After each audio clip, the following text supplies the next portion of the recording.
The Pirate Journey of Arceus. This video is purely for entertainment and does not infringe on copyrights or laws. The rights to the novel and image belong to the original author. We do not claim ownership. Don't like waiting and want to listen to this fanfic in full now? Subscribe to our Patreon, where you'll find the best fanfics. Chapter 726. The Navy's reputation is worthless.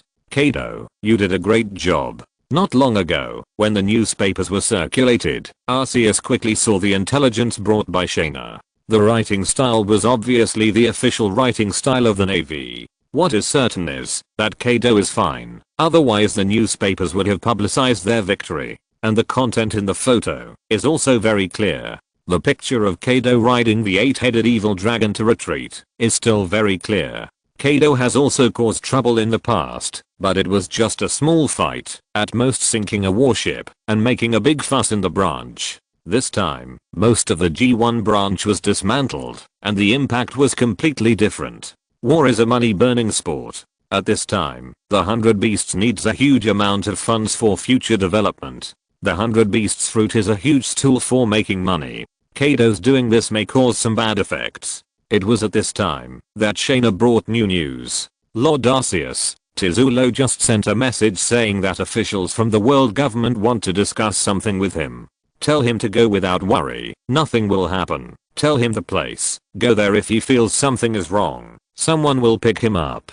As for the content of the conversation, he can accept anything that he thinks is reasonable. This is the news that Tizulo received. He got a very special address. Before that, he had no idea what the meaning of it was, but he still chose to believe it unconditionally. He was not nervous at all. It was useless to ask him about Kaido's affairs, and there was no news from the celestial dragons. Even if the world government could restrict those officials, it could not control those celestial dragons. Most celestial dragons would not care about such things, but would prioritize their own interests. Even if they had no news, theoretically this would not be a big deal. The address Arceus gave him was very ordinary, but there was a hole leading to a safe area below. This was the work of Onyx. The people above did not know that an underground passage had been dug out on the Red Earth continent. They had never thought about such things. Just like termites, it was difficult for people to find traces before causing actual damage. Soon, Tizulo was invited to the place of conversation. Seeing his old acquaintance in front of him, his expression became more natural. Oh, isn't this our old friend? Why are you so tense? Can't you relax a little? This was the other party's private office, which contained many gold ornaments. These were all given to him by Tizulo. Looking at the gold, Tizulo's smile became very sincere. As long as he wanted, these golds affected by his ability could become deadly weapons again. Tizulo, I won't waste my words with you. You and I know what's going on behind the scenes. The higher-ups are very unhappy this time, and there's nothing I can do. Same, I can't stop them from doing anything. So what you mean is? Tizulo's fingers tapped on the table, and the official also understood and smiled. We are friends. I said a lot of good things for you at the meeting, but your tax this year has also increased a little. After all, the loss is huge. I see, I understand. If you break something in a fight, you have to pay for it. This way of dealing with it is very light-hearted, and there is no intention to go into it in depth. In addition, there is a verbal agreement that you need to convey. He has to be more restrained. He was referring to Kaido. Everyone knew this. The world government did not take the opportunity to ask for some special technology. They had discussed it before, but the beasts had never agreed to such a deal. Arceus's call before gave him a lot of autonomy. Tesoro weighed it and agreed to this request, but there was no paper document. It was not uncommon for the world government to negotiate with pirates. In the transaction of the Operation Fruit, Shanks went in and out of the office of the 5 elders. As long as his status and position were sufficient, or he could bring enough value, the world government would be very friendly. But they could not leave any evidence or handle. No one could guarantee how long this verbal agreement would be effective. It was just to let everyone save face for the time being. In the end, this incident did not affect the beast's fruit, but only reduced part of this year's income. If the world government targeted the beast's fruit on a large scale, it would have a greater impact on their income. This was what Tesoro thought was the best result at present. The matter only involved the beasts, not the beast's fruit. The reason for this decision was all because of interests. It is precisely because of these things that Sengoku is communicating with the five elders in confusion. Even if it is the navy itself, if it wants to go to war with the Sea Emperor, it needs the consent of the world government. This highest level of military action needs the approval of the five elders. Although the newspaper perfunctorily reported the truth of the matter, the attack on the G1 branch is a slap in the face of the navy. Originally, Sengoku thought that there would be at least some actions, but he did not expect that the world government had no arrangements, but only asked to keep the original plan unchanged, and not to deliberately mobilize troops to start a war. This order has a lot of loopholes to exploit, but it is meaningless. Without mobilizing forces, a single warship cannot defeat the opponent in the pirates' territory. Saint Satan, why? The navy suffered heavy casualties this time, and you are just doing nothing? There was only one five elder in front of Sengoku, the one with a scar on his face and a wisp of hair. This is the order of the world government, you just need to execute it. But, in this battle, Flying Squirrel was seriously injured, Bogard was slightly injured, more than half of the G1 branch was destroyed, and there were casualties. Warring states, the world government is not interested in these. We have resolved this matter through negotiation.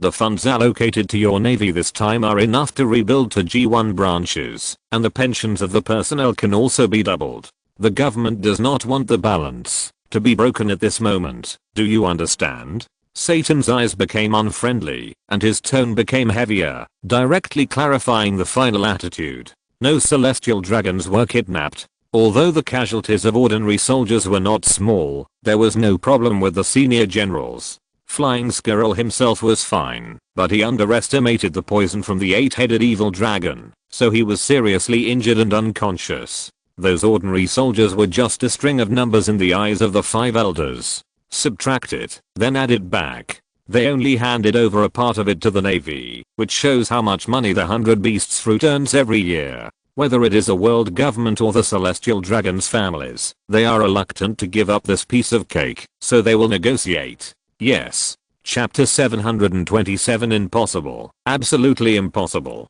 This would damage the reputation of the navy, but the world government doesn't care about such things. No one will deliberately publicize it anyway. Even if the insiders in the navy are dissatisfied, they will not take it to heart. The navy is a violent agency under the world government, but it is not the whole of the world government. It is just a group of ordinary soldiers. Being able to pay all the pensions is much better than some remote branches. The emperor is far away, and in the fourth seas, an ordinary branch major can really dominate the political power of a piece of land. Zanjiuo, this is the arrangement of the world government, but we are not without countermeasures. Most of the funds this time will be handed over to the navy. You can handle it yourself. Zanjiuo has always obeyed the orders of the world government. Satan didn't want to make it too ugly, so after a knock, he gave subsidies in terms of military expenses. There won't be a large-scale battle this time. If you want to get intelligence, do it yourself. We won't interfere in this regard. Placing undercover agents inside the pirates is a common method used by the world government and the navy. Whether it is some departments of the CP or the Navy Headquarters Confidential Special Forces Southwest or Nord, they are all professional spy forces. But the Beasts is an exception. The undercovers at the bottom are of little value. They cannot access internal intelligence. If you want to enter the inside of the Beasts, you must have strength. It's not that there are no such people in the CP department, but the problem is that such people cannot be sent out. There is a traitor in the CP department, Fuzzy. Sending these people as undercover agents was not to gather intelligence, but purely to give credit to Fuzzy. Therefore, the world government had no intention of continuing to place undercover agents, but handed this matter over to the navy. The world government's decision not to launch a large-scale operation was a foregone conclusion, and Sengoku had no choice but to choose to return to the headquarters with this large amount of military funds. The reconstruction of G1 and the pensions of the soldiers all cost money, so he didn't want to waste it. At the same time, a new bounty order for Kaido was also issued. Kaido of the Beasts. Governor of the Beasts Pirates. Bounty of 4.677 billion Baileys. The person who selected the photo for the bounty order did not restrain his occupational disease and replaced Kaido with a new photo, which was the scene of him summoning lightning when he tried to release the god of heaven. Although the appearance of attracting lightning with one hand portrayed Kaido's horror, it also made him have a new group of fans. Demonic Dragon. Hydra. Kaido's mount bounty 300 million Baileys due to its 8 dragon heads and regenerative characteristics. The Navy's intelligence department called the 8-headed dragon Hydra and gave it a special code name. The 8-headed dragon also became the only giant Pokemon with a bounty. Enwooking and Bankira were born earlier, but in the eyes of the Navy, they were just special large weapons, so there was no need to offer a separate bounty, and they had not caused much impact. At least it did not cause any damage to the Navy, but the 8-headed dragon was different. Not only did it cause huge casualties to the Navy on the day it appeared, but it also appeared as Kaido's mount. The ability to fly freely also means a greater threat, so it was specially rewarded. At the same time, there was another unfortunate victim. Plague. Quinn bounty 2 billion Baileys only alive. There is usually a brief biography of the person below the bounty order, which will briefly summarize what the person has done and how vicious he is. Some special objects will also state their abilities and background. At this time, the essay on Quinn's bounty order had also been refurbished. Looking at the resume on it, Quinn himself didn't know that he was so outstanding. Brother Quinn, you are worthy of it. You have 2 billion berries. Brother Jin and Big Sister can't compare with you. Not only that Katakuri and Marco can't compare with Brother Quinn. Except for Lord Arceus, Brother Quinn is simply the first person under the Emperor of the Sea. Only that Beckman can be compared with you. Get out. Get out. Listening to the flattery of his subordinates, Quinn was not happy at all, but just felt irritated. What's there to be happy about the increase in bounty? It's meaningless except for increasing the danger. During this period of time, he worked overtime and had completed the identity card system of Wano country. Now he is a street gangster and he has something to prove his identity. Now it seems that his overtime is very meaningful. After driving away the group of younger brothers, Quinn flipped through the newspaper, trying to figure out what was going on. After deducting the propaganda of the Navy, he also understood how this plot came about. No, we have to think of a way. If we continue like this, we will just sit there and wait for death. Quinn began to think about how to save himself. He could either restrict Kaido and ask him to stop doing such big things, but this was not feasible. Kaido would not listen to his advice, or let Arceus step forward. This was the most fundamental way, which meant that his career as a pot king could be declared over. But the result was still no different. If Arceus really had this idea, he would not be needed. Well, let's find a way to seduce Shaina and Misu. These fanatics should be able to do something.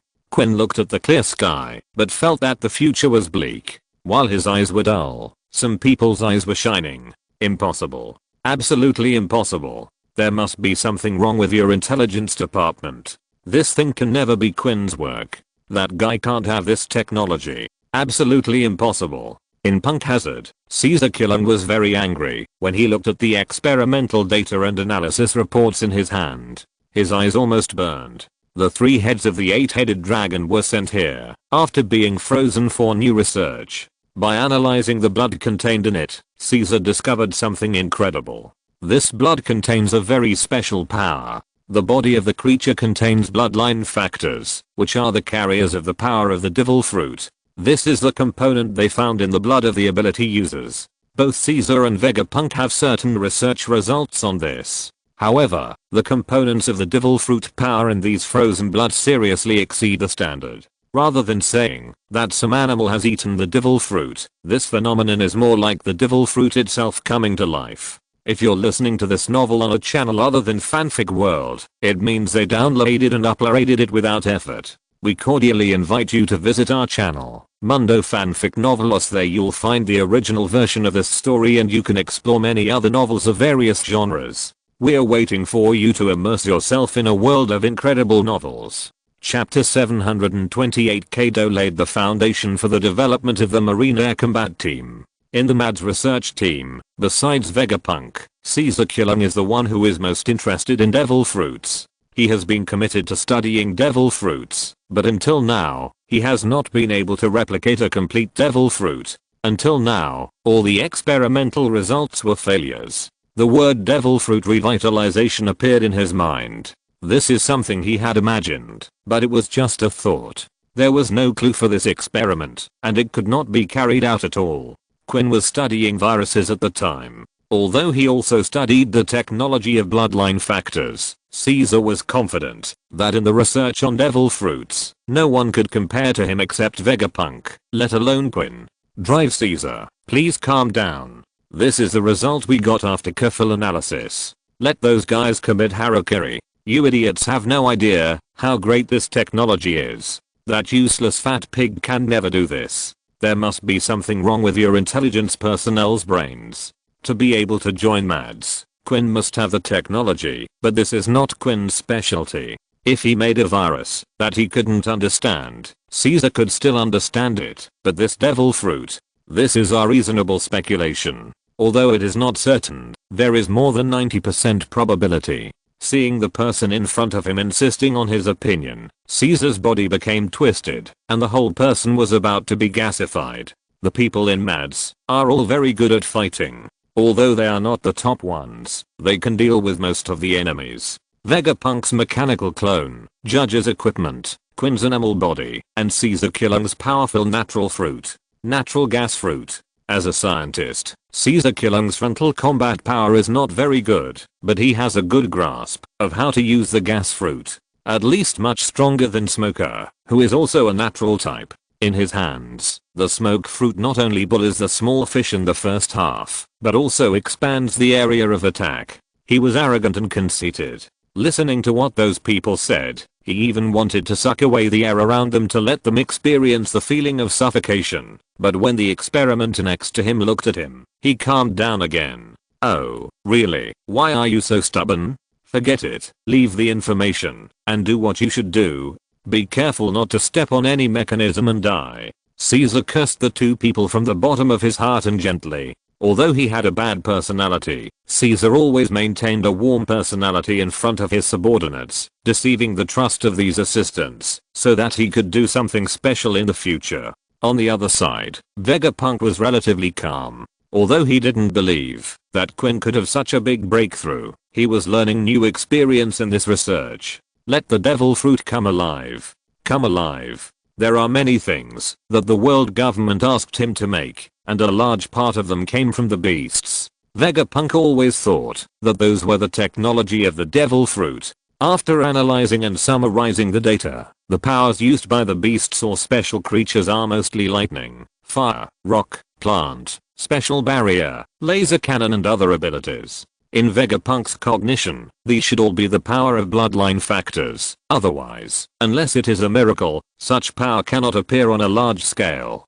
The flame and lightning may come from Kaido, and the rock is a new mythical beast they found, that is, the fruit of Jin. Most of the ones that emit destructive death rays have some mechanical structures, and even the shell of Bankira is not like a normal creature, so this can be understood as the power of pure technology. As for the special barrier, according to Vegapunk's needs, the Navy and the world government provided a lot of information, which is very similar to the barrier fruit. Vegapunk thinks that someone extracted the bloodline factor from the first few abilities and then distributed it to others, thus realizing this power. Although it is difficult, it is not impossible, because he has also achieved certain achievements in this regard. Looking at the new results of the analysis at this time, he has a new idea about a previous experiment. How to make dead things eat devil fruits is one of his topics. Now, from another perspective, dead things cannot eat, so can we make the animal type fruit with its own will come alive and eat this weapon?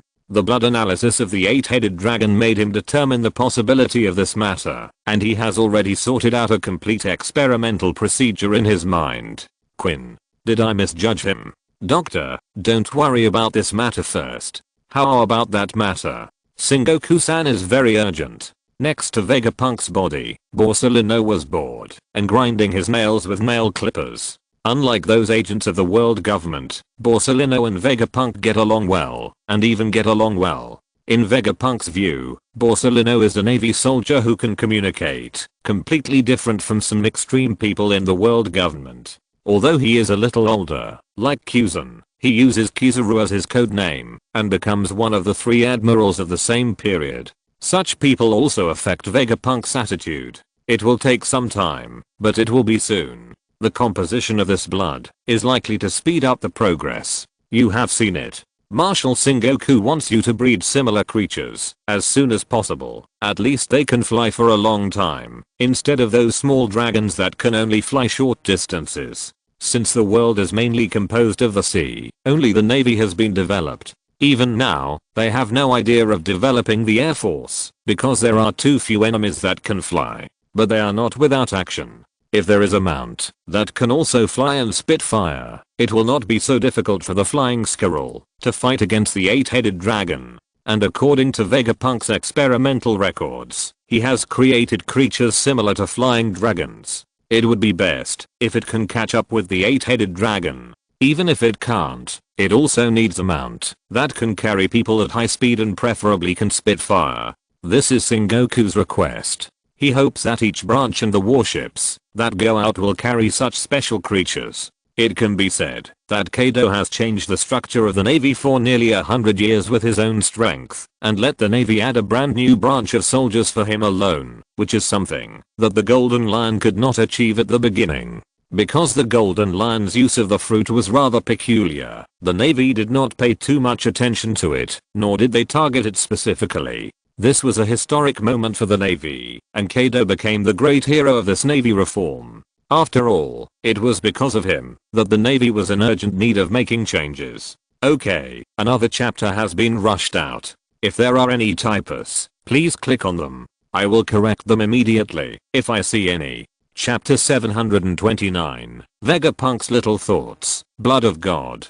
Punk hazard. Although Caesar never believed that it was Quinn's research result, he still analyzed the blood remaining in the dragon head, hoping to find something special from it. As the research gradually deepened, Caesar became more irritable. The bloodline factors contained in these bloods were not much different from the regular bloodline factors, but there was a strong power belonging to the devil fruit. According to his many failed experiences in making devil fruits, this concentration is impossible to succeed, but there is a magical unknown component in it. This is the whole unknown component that reconciles the impossible part, making the impossible possible. He stayed up all night for several days and finally separated the component, but today, he saw that the thing disappeared. If according to the intelligence department, this thing is Quinn's technology, then he has not only achieved a technological breakthrough, but also achieved a technological blockade, and came up with a set of anti-theft measures. On the other hand, Vegapunk's progress is completely different. The brain fruit greatly enhances Vegapunk's brain capacity. Coupled with his own scientific research capabilities, he is still the strongest scientist in the Navy. Even though he knew a lot, the world government was reluctant to part with this talent at this time, so he had a lot of experimental materials that Caesar didn't have. A few days ago, he noticed that the mysterious substance had been dissipating, and tried to preserve it in a special way. In a sense, he succeeded. After combining it with a special sample, the mysterious power was preserved. And that material was nothing else. It was a special item derived from the blood of the Lunarians. But Vegapunk didn't say this result, but like Caesar, he indicated that the thing had disappeared, and the mysterious power was also called God's blood by Vegapunk. This ingredient was beyond his understanding, and all the materials he had studied throughout his life and the things he analyzed could not explain the existence of that ingredient. He didn't serve the Navy and the world government wholeheartedly, so of course he wouldn't tell all the special things.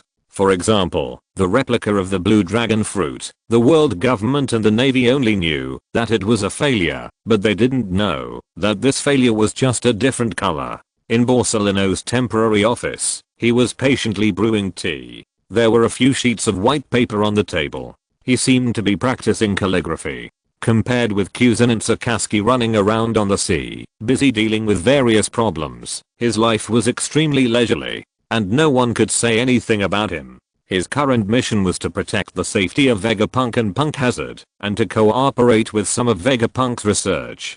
but he didn't understand technology and could only provide some experimental samples. Few people would attack the Navy's base. Normal people wouldn't do that. Except for Kaido, who was crazy from time to time. This had never happened. So Borsalino could be said to be slacking off at this time. Old man, why don't you call back? Vegapunk can't wait any longer. At this time, a man wearing a red belliband with a Magatama pattern pushed open the door and walked in. He was Zanteomaru, Vegapunk's personal bodyguard. His clothes were more in the style of Wano country, and he claimed to be the most tight-lipped man in the world.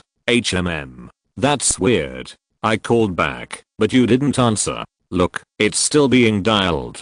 Borsalino pointed at the Dendenmushi on the table with an innocent look on his face. I've told you so many times that the black Dendenmushi is for eavesdropping. You can't just make calls. Looking at the small black Dendenmushi in Borsalino's hand, Zanteomaru was speechless. Since he met this person codenamed Kizaru, although it was not difficult to get along with him, he was like someone with Alzheimer's. Whenever it came to Dendenmushi, he would unconsciously pick up the eavesdropping Dendenmushi. He often suspected that Kizaru did this to delay his slacking time. So is there something going on?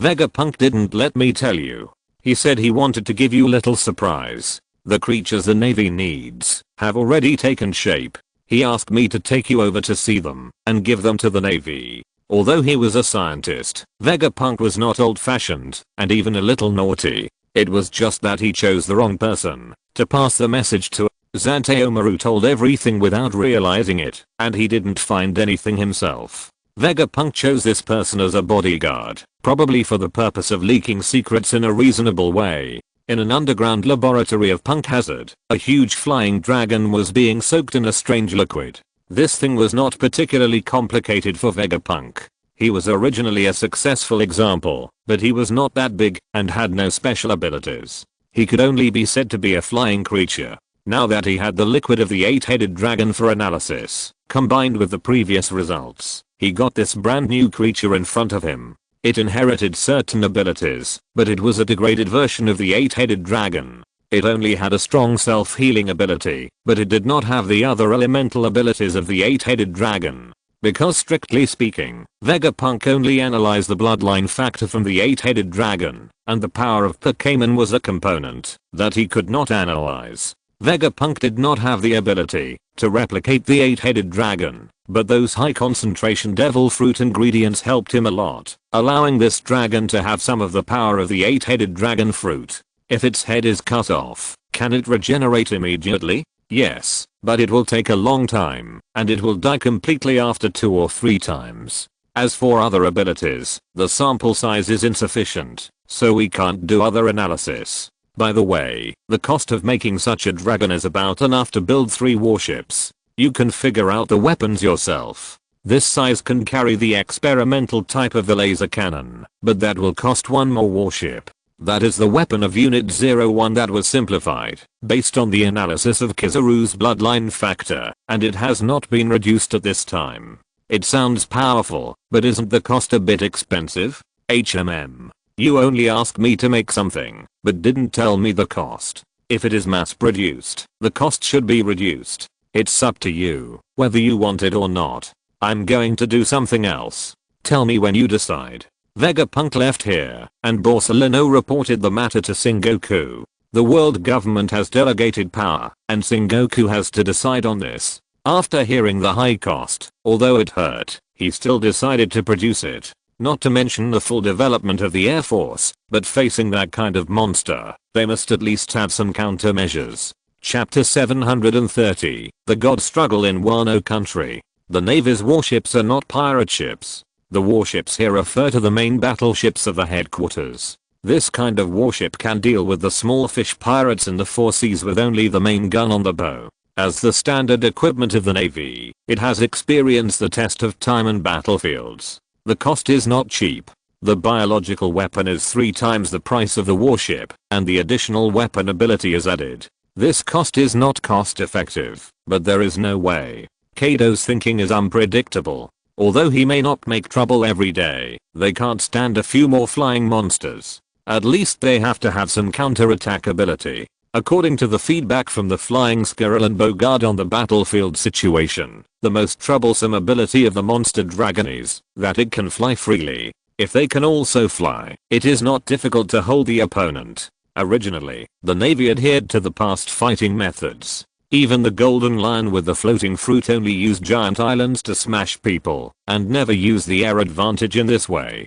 Past intelligence shows that there is also a strange bad transport team and a strange bird reconnaissance team inside the beast. With the appearance of the 8-headed evil dragon, they must make a brand new change. The flying dragons were included in the Navy's combat training, but it was still difficult to put them into actual combat. Vegapunk was not Arceus, and the flying dragons he made were not like Pokemon, which could recognize their masters immediately. There was a mechanism like the Seraph, but that would double the cost and manufacturing time.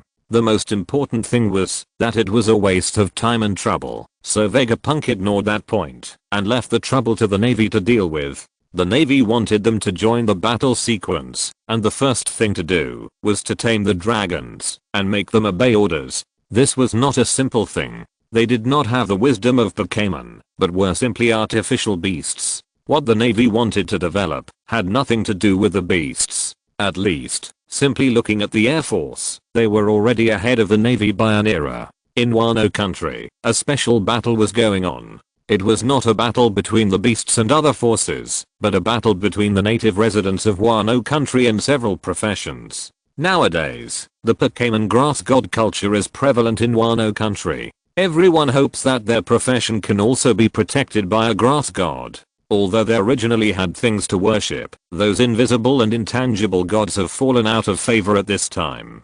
They like the real Pokemon more. Some Pokemon have clear abilities, such as the giant forger. They are obviously good at the foundry industry because they carry a sledgehammer to cast things. Their classification is very clear. Whether it is a craftsman who casts knives or a worker who builds houses, they will choose to worship the giant forger. However, there are more weapon casters such as knife makers. The giant forger will only participate in the construction of houses in very rare cases. Herders, fruit farmers, doctors, they have all found representative Pokemon in their industries, but the appearance of Haoli has caused differences in some professions. Haoli is very strong. Unlike those cute Pokemon, he is full of muscles all over his body. He is a Pokemon with both strong body and lasting endurance. And such a figure also needs exercise to maintain. Haoli will not be idle. He always looks for opportunities to exercise himself and acts with all his strength at any time. In order to exercise, Haoli will constantly look for some physical work to do, such as helping people carry heavy luggage, which makes the moving company in the Pokemon world very happy. 2 Haoli are enough to complete the heavy task that can only be carried out by more than a dozen people. The same is true at the construction site. The workers like these powerful Pokemon very much. They ignore the terrain and can reach any place as long as people can pass. The renovation of Wano country has never stopped. In recent years, the domestic economy has begun to develop and many people have rebuilt their houses. With rich hands, they will naturally not build cheap thatched houses, which makes the construction team schedule full. Haoli naturally set his eyes on these construction teams, took the initiative to join them, and became a good partner of the construction workers. Haoli's rest is also different from that of normal Pokemon and humans. Their rest is to change a new way of exercise. Wild Haoli will exercise in the mountains, while Wano country Haoli will sweat in the gym. It was during the rest that they discovered the martial arts hall and sumo hall in Wano country. Sumo is a very famous sport here. Excellent sumo wrestlers have always been very popular among the people of Wano. As for the martial arts school, it is a fighting skill similar to karate, but in this domineering world, it is more of a means of strengthening the body. Looking at these sports, Haoli, who became interested, also got involved in them, and then aroused the obsession of those people. Haoli's fighting ability is very strong, and he also has excellent learning ability. In sumo and karate fighting, these Haoli had a lot of fun. Even the teachers of the martial arts school and sumo wrestlers were shocked by Haoli's talent. He could fight them back and forth in just a few days. These people didn't know that Haoli's body was very tough and had unfathomable strength. He had been wearing a power limiting belt to control his strength. If he took off the belt, They couldn't fight Haoli at all.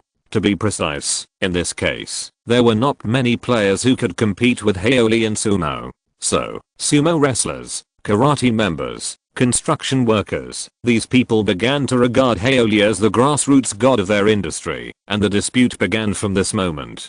The sumo wrestlers thought that the construction workers already had the giant forges, and now they were competing with them for the guriki, which was too greedy. After all, the guriki had limited energy, and they couldn't do sumo when they were working for them. Even if there were a lot of guriki, the number of guriki who were working far exceeded the number of guriki who were resting. But the construction workers thought that these people were just looking for trouble. No one stipulated that there could only be one god in an industry, and the giant forgers were obviously more inclined to weapon casting. The guriki who participated in the construction activities were their real good partners and grass-headed gods who were worthy of reliance. At first, they just quarreled verbally, but someone brought up the topic again, after drinking too much in the izakaya, and after a physical conflict, the conflict was intensified. According to their occupations, they were divided into different groups, and they started a large-scale fight on the grounds of competing for the god. Although the sumo wrestlers were big, they were not many in number. On the contrary, the construction workers were numerous, and had trained their strength on the construction site. They were at an advantage at the beginning. Later, some people from the martial arts hall joined the sumo wrestlers, causing the dispute to fall into a stalemate. This matter was not difficult to handle, but some powerful forces were divided into two camps, which made it difficult for the people in charge of domestic security in Beishao. Chapter 731. What are you fighting for? What you say doesn't count. Gangayao, don't be too greedy. Why do you want to monopolize it? We never wanted to monopolize it. Those were just angry words from a few young people. It was you guys who started it first. Urashima, you guys are too much. Gangayao, an old man who looks very short, but he is the best construction craftsman in Wano country and the leader of the entire industry. Wano country is closed to the outside world, and seniority and status are very important internally. If you offend Gangayao, ordinary people will not be able to find people willing to help build houses, unless they are oppressed by power. Urashima is a big guy, the Yokozuna of Wano country. Yokozuna is the highest title of sumo wrestlers. In a sense, it can be regarded as a lifetime honorary title. Urashima is the strongest among the Yokozuna of Wano country and the leader of sumo wrestlers. With Urashima's strength, Gangayao is definitely not his opponent, but although the two men spoke in a bad tone, they sat honestly on both sides of the table. On the other side, Hyagoro sat there with a serious face. He came to mediate the conflict between these people. If he came forward, it would be just a small fight among the people. If the beasts came forward, it would be a violation of the law. Although the beasts are a group of lawless lunatics in the eyes of the world government, they have their own laws in their own territory. Hyagoro's retirement life is pretty good. His former gangster brothers have also found decent jobs, which is much better than before. The current Wano country is very peaceful, but he doesn't want this peace to be broken. As someone who has a certain understanding of the truth of the year, Hyagoro often wonders if this is the best future. That's enough for you. If you continue to make trouble, it will not benefit anyone. Do you want to go to Rabbit Bowl for transformation? Don't forget how Pokemon came into being. You are not qualified to decide their identities. Respect their ideas. It doesn't matter if you fight, but it will be bad. If the Garaeus also fight, that adult will be unhappy. Hyagoro persuaded them earnestly. Before, Hotoi asked Kojiro to find Hyagoro, hoping that he could mediate the matter and prevent the incident from escalating. Otherwise, it would have to be reported. But the industry huddles together for warmth. They are all leaders in their respective industries, and they have to find a way out. I'll come forward to be your guarantor. That should be fine. Besides, you are not newborns. There may be Pokemon that are more suitable for your industry in the future. What's the point of fighting now? Aren't those who have nothing to do with you living well? Boss Hyagoro, we will definitely give you face, so let's do it. They are also very clear about the consequences of Hyagoro's explanation. It is naturally the best to deal with it this way. Moreover, Hyagoro is very prestigious among the people of Wano country, and basically there will be no problems. But at this time, the room behind Hyagoro suddenly exploded, and a large amount of cotton suddenly poured out from it. A wind fairy was lying on the pile of cotton, making bursts of laughter. These cottons are its masterpieces, which is also the standard prank of the wind fairy. However, Hyagoro did not find it strange. Instead, he smiled and stretched out his hand to the wind fairy. Well, you've seen that these Pokemon will give back to people. Whether they prefer fitness, sumo, or carrying heavy objects, you just need to respect them a little more. As a result, Hyagoro's wife likes these playful wind fairies very much, and Hyagoro also has a good impression of them. Now his wife will make some puppets in her spare time. The raw materials of the puppets come from the cotton made by these wind fairies. It can be said that this is their new daily routine. That's the thing, Lord Holy Beast. Hyagoro has solved this problem, and the effect seems to be good. But Lord Holy Beast, do you really not care about those Haoli? It's normal for the same race to have conflicts because of different personalities. It's just a small fight. There's no need to interfere with them, and this is also the way they become stronger. In Onigashima, Shaina reported the specific situation. As for Wano country, the beasts can be said to be well aware of it. This large-scale physical conflict is already a major event, and it is impossible for them not to know about it. The Haoli issue that Shaina asked about refers to the fact that some Haoli fought each other due to their personalities and preferences, which is relatively rare in other Pokemon. But this is also the daily life of fighting-type Pokemon. Most of them can't rest. This is also one of the important ways to exercise. It's not a big deal. Nothing else, right? Nothing special. Since Mr. Kaido made that big noise, even the outside territories have temporarily stabilized a lot. But the impact on New Fishman Island is not small. According to Mandafesh's feedback, the battles of the Jorans have been more frequent recently. Even if the Navy beautified the attack, it still couldn't change the essence of the matter.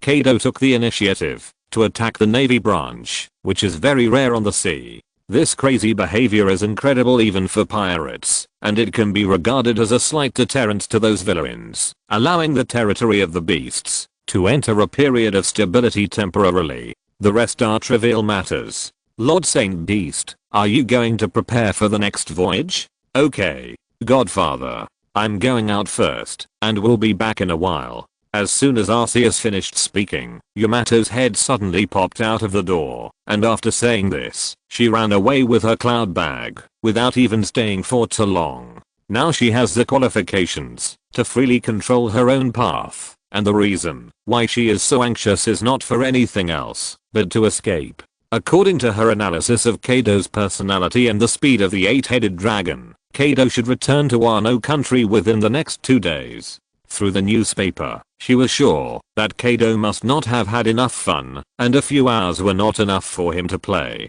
The subsequent newspapers did not have any news about Kaido fighting in other places, which means that Kaido is likely to come back with a lot of fighting spirit. Kaido, who is full of fighting spirit, is not good news for her. According to past experience, the probability of her being pulled into the abyss of battle is more than 90%. So she has to go out to avoid the wind and wait for Kaido to calm down before coming back. After all, it is related to Kaido. She has triggered the passive intelligence point and left Wano country with her subordinates. This time she has sufficient logistical supplies, and she doesn't want to go through the painful poverty voyage again. Yamato's escape was somewhat unexpected to Arceus. This girl was smart this time.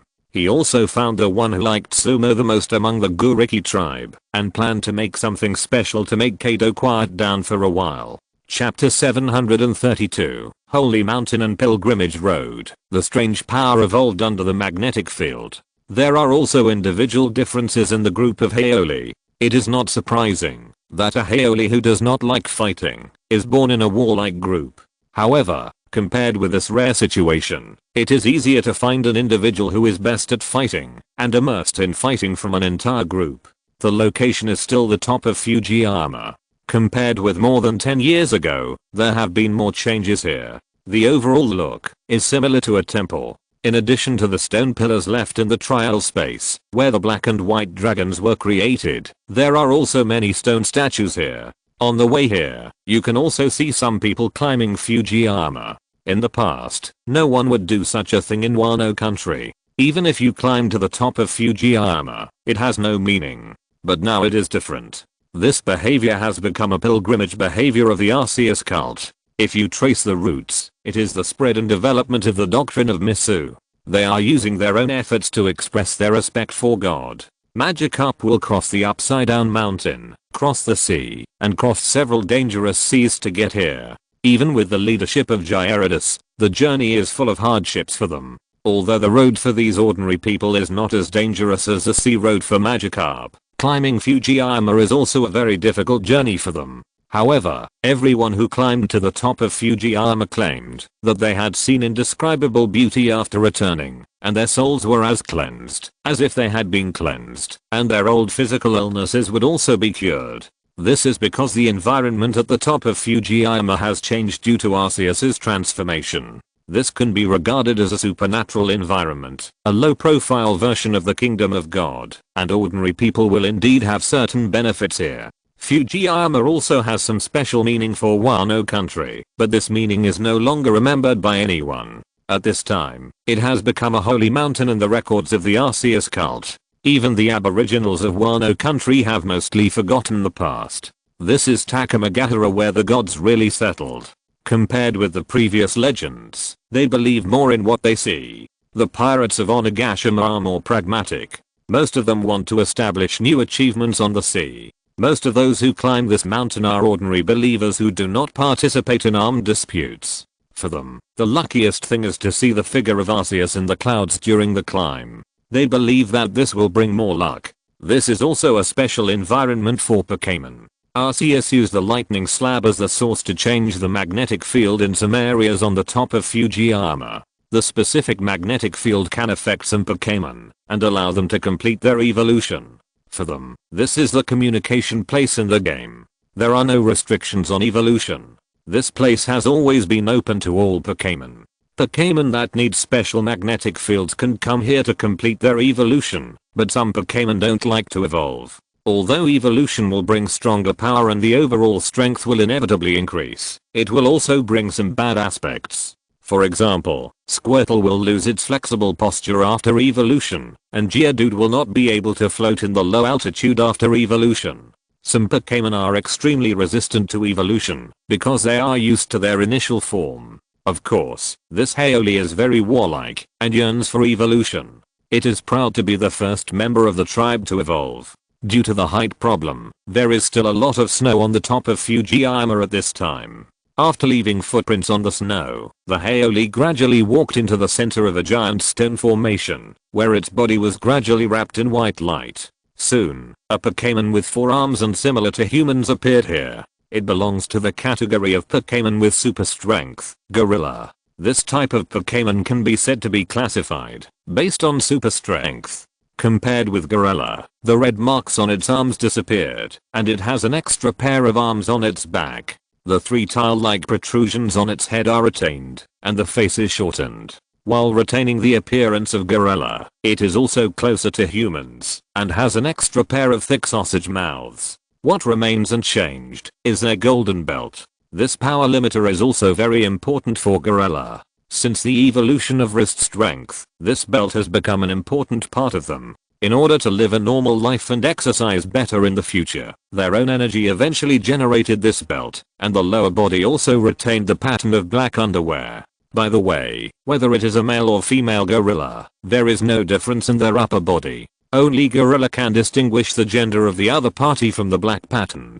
Just like you don't know what is under Gardevoir skirt, ordinary people will never know what the gorilla in front of them is like. Strange. The 4 arms were put together, and the strange force made a slightly strange movement. The muscles of the strange force are very developed, and the strength is stronger than that of the strong force, but its fingers are very clumsy. Although the bone structure and muscles are similar to those of humans, and they also have 5 fingers, their hands are not very flexible, and they are completely incapable of fine work. Heavy labor is easy for them, but if they do fine work, their arms will be tangled together. This is because in the evolution, their bodies are highly developed, forming very strong muscle reactions. Their bodies will act 1 step ahead of the brain. Usually, while the brain is thinking, their bodies will automatically react. so don't joke with the strange force. Once it is judged as a battle signal by them, you may not have time to stop yourself. You get familiar with your new body here, and then exercise your new strength. In a few days, there will be a very strong opponent who can meet your combat needs. This strange force is an individual specially selected by Arceus, and is qualified to undergo supergiantization. Although even if the strange force undergoes supergiantization, it is not Kaido's opponent. But according to the canyon relativity, the opponent's deceleration is equal to our acceleration. When the strength of the monster reaches its limit, and can basically not be strengthened, we can choose to weaken Kaido. Rounding off, as long as Kaido is weakened to a level similar to the supergiant monster, it is equivalent to strengthening the monster to the point where it can be Kaido's opponent. Anyway, it is very difficult for Kaido to increase his strength now, and ordinary training is meaningless. For a game, he will not mind being cut. At the same time, this can also exercise the body of the monster and let them learn more skills. The monster has an extremely strong fighting talent. It is said that an experienced monster can master all the fighting skills they have seen. Let them fight Kaido more often, and maybe one day they will be able to fight 4 consecutive thunder trigrams with their bare hands. Chapter 733, Awakening Slap. In addition to the statues and snow, there are also several frozen lakes on the top of Fujiyama. Looking at the thick ice, the monster used all 4 hands, and soon made a big hole in the ice, and then began a violent winter swim. It means using arms to break the ice, while swimming to open up a way forward for yourself. This is also one of the monster's daily exercises. They are not water-based or aquatic Pokemon, but they are very good at swimming. Its forearms that have been trained to the extreme can be of great use when swimming, and its swimming speed is not even inferior to Pokemon living in the sea. The monster is familiar with the new body. A few days later, Kaido, who made a big move in the G1 branch, also returned to Wano country, but he did not come back riding the 8-headed dragon, but turned into a blue dragon, and dragged back a small piece of Sky Island with his own flame cloud. The foundation of Onigashima is limited, so the renovation of Onigashima over the years has basically been carried out in a heightened way. Now there is a new floor on Onigashima, which Kaido prepared for the 8-headed dragon. He liked this new mount very much. Whether it was its appearance or its character, as well as its current strength, it was in line with Kaido's requirements. With the help of the island cloud technology on Sky Island and the Rotom electronic equipment, this Sky Island soon became a new territory in the sky above Wano country. Kaido also got a large bucket and wiped the back of the 8-headed dragon himself while it was lying comfortably on the island cloud. Although the nature of the island cloud on Sky Island is the same as that of the land, compared to ordinary soil, the island cloud will not dirty the body and is more comfortable overall. The 8-headed dragon enjoys this feeling. Just like some generals who bathe and wipe their war horses themselves to maintain their feelings, Kaido is also doing something similar, but it is unrealistic to expect him to be too serious. Not long after, a group of younger brothers who received the order came here carrying a bunch of wine jars. "Governor Kaido, we have brought you the wine you asked for." On the back of the large Tanabata bluebird, a group of pirates walked down with a large amount of wine, and then left here at a faster speed. Kaido, who started drinking, was a big threat to them, and for some reason, they felt that this large Pokemon was very unfriendly this time, and kept staring at them fiercely. Under the double threat, they chose to run first, but they didn't know that the 8-headed dragon was not staring at them, but the Tanabata bluebird. It felt an indescribable feeling from the other party. Before it could continue to think about this problem, Kaido had already brought the wine jar in front of it. "Come on, it's time to have a big drink after the battle. You should be able to drink." With a wave of his hand, Kaido directly placed a pile of wine jars in front of the 8-headed dragon, and one for each head. Those who knew that this was Kaido might mistake him for Susanoo. Under Kaido's instigation, the 8-headed dragon was quickly attracted by the aroma of wine and began to walk towards the abyss. However, although it has excellent poison resistance and strong self-healing ability, it seems to lack resistance to alcohol. Several heads fell to the ground drunk one after another, demonstrating what it means to fall down with a jar. When Arceus arrived, he saw the drunken 8-headed dragon and the drunk Kaido. He seemed to be infected by the 8-headed dragon. He got drunk faster than before and was lying on the island cloud, laughing wantonly. When he was drunk, his mood would change greatly. This time, it was probably a new situation, so he didn't cry for no reason. Get up and keep drinking. You can't do this. How can my mount have such a low alcohol tolerance? But no matter what he did, the 8-headed dragon was sleeping soundly. Even if Kaido's big hand slapped it, it didn't react. TSK, boring. Why are you here?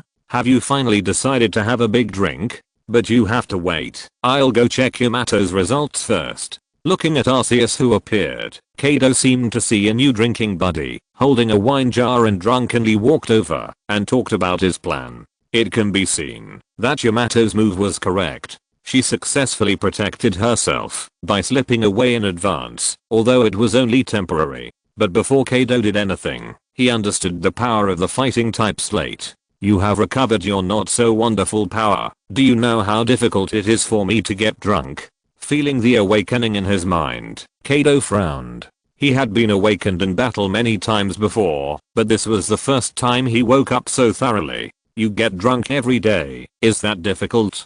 But it is because of you that I discovered the significance of this move. Just now, Arceus's condensed energy hand slapped Kaido directly. The damage was not great, but it completely wiped out his drunkenness. This move is called the wake up slap, a fighting type move that can cause greater damage to sleeping targets and turn them into a sober state. However, Arceus discovered at this time that the focus of the wake up slap is not on the target state, but on awakening. Although the drunken state is not within the damage bonus range, this move can force the drunkenness away and return to sobriety. Forget it. Where's that girl Yamato? She predicted the time would be back and ran away in advance. This girl is smart for once, but she's still too naive.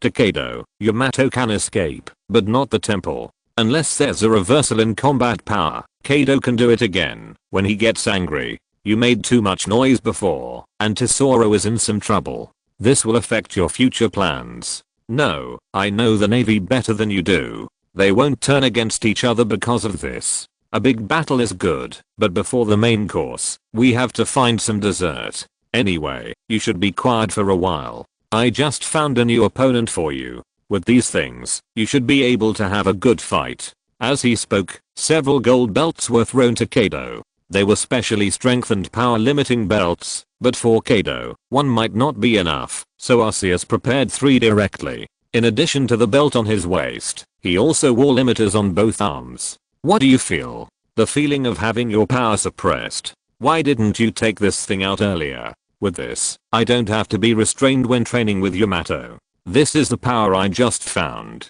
It's just right. Let's meet your new opponent. As Arceus finished speaking, the strange force that came with him was also enveloped by the extreme power he gave and turned into a 4-armed giant. Chapter 734, The Giant's Shock. Doflamingo's coincidental appearance. Under the cover of the red power, the body of the monster began to expand and expanded to about 12 meters. Compared with the Gigantamax Steel Armor Crow and Laplace, this size is much smaller, but more exquisite. The most important thing is that this size is most suitable for hand-to-hand combat with Kaido. It is neither too small to challenge, nor too big to fight. Under the special control of Arceus, the size of the supergiantization has become controllable. If necessary, the monster can probably reach the size of Oz. This evolution did not give the monster more hands. The supergiant monster still has 4 arms. It's just that the front of the 4 arms have slightly primitive patterns, just like a titan. The golden belt around the waist also increased with the change of the monster. It looks pretty good. Looking at this 4-armed giant who is much taller than him, Kaido also became interested. Without using weapons, he also hit the monster with his bare hands. The 3 power limiting belts greatly restrained Kaido's power and made it more controllable, but a lean camel is bigger than a horse. Even if Kaido is suppressed by the belt, he is not something that ordinary people can deal with. But this punch was taken steadily by the strange force. Kaido is not the only one who likes to fight. When encountering a strong enemy, the strange force will also ignite the fighting spirit.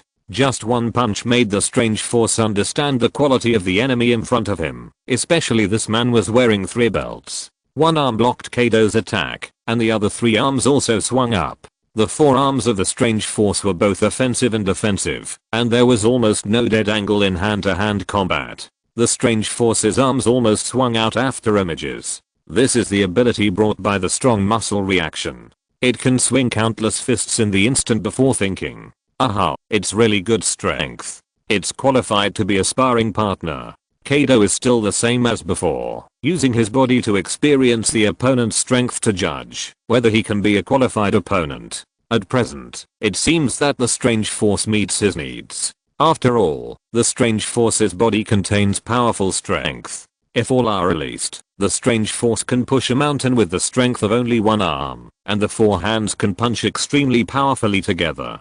The power of the supergiant monster has been raised to an astonishing level. Its arms are filled with supergiant power. Every punch is equivalent to the explosion of a bomb, and it is enough to lift a stranded large ship. Although the monster still wears a belt, Kaido wears 3 of them, and the strength can be said to be just right. After several fights, the 4 arms of the monster caught Kaido in a special posture. This is a special technique called the monster style fixation technique. It can be said that the monster is exclusive to the monster. The monster often throws his enemies out with this. Kaido and the monster had a great time fighting, and it seemed that they could be quiet for a while. Arceus left here, but the battle here shocked another person, Zoro. The other people in the beasts have been accustomed to this kind of thing, but for Zoro, the monster with a human-like appearance is indeed a bit special. Odin, what is that? Odin, the king of the Elbaf giant kingdom, the well-deserved king in the hearts of the giants, and the strongest giant.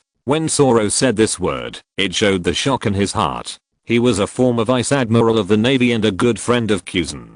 Before the Ohara incident, he was also a vice admiral of the headquarters who was deeply trusted by the navy. Sanji Yuo had given him tasks several times. Therefore, Zoro knew that the navy had once had a human giantization experiment that was considered a failure. There were many giant beasts before the beasts, but the meanings of giant beasts and giants were completely different. Patting his head, Zoro picked up the hoe and walked towards his farm. He might have worried about some things before, but now he has seen through some things and has become a pastoral giant. Robin hasn't been back for a while. I hope her journey will be smooth.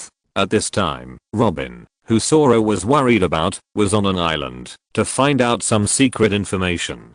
Her recent trip was generally smooth, and she occasionally encountered some troubles, but mostly turned them into safety. Her luck was not very good today. When she was looking for some secret information, she happened to encounter a fight between 2 groups of pirates and was affected. She was not a weak woman who was powerless, but when she wanted to do it, those people suddenly stopped what they were doing. What's going on? My body is out of control. Get out of the way. Get out of the way. The 2 people who were targeting Robin suddenly started fighting each other, and they were shouting very strange words. Almost all the pirates in the entire area fell into this state and began to attack people around them indiscriminately. Is this a line? Through the sunlight, Robin vaguely saw a series of thin lines in the sky, some of which were hung with small beads formed by blood. All of this seemed to be controlled by a big hand. The person behind the scenes seemed to find that Robin had noticed all this, and then he accelerated his progress. The rocks on the ground squirmed, and a big hand quickly stretched out, sweeping away all the pirates here. Hey, hey, hey, hey, I didn't expect to meet here, Miss Robin. Long time no see. Doflamingo slowly came down from the broken eaves, and finally sat on a chair beside him. The rocks on the ground also turned into the appearance of Pika, which was the masterpiece of these 2 people just now.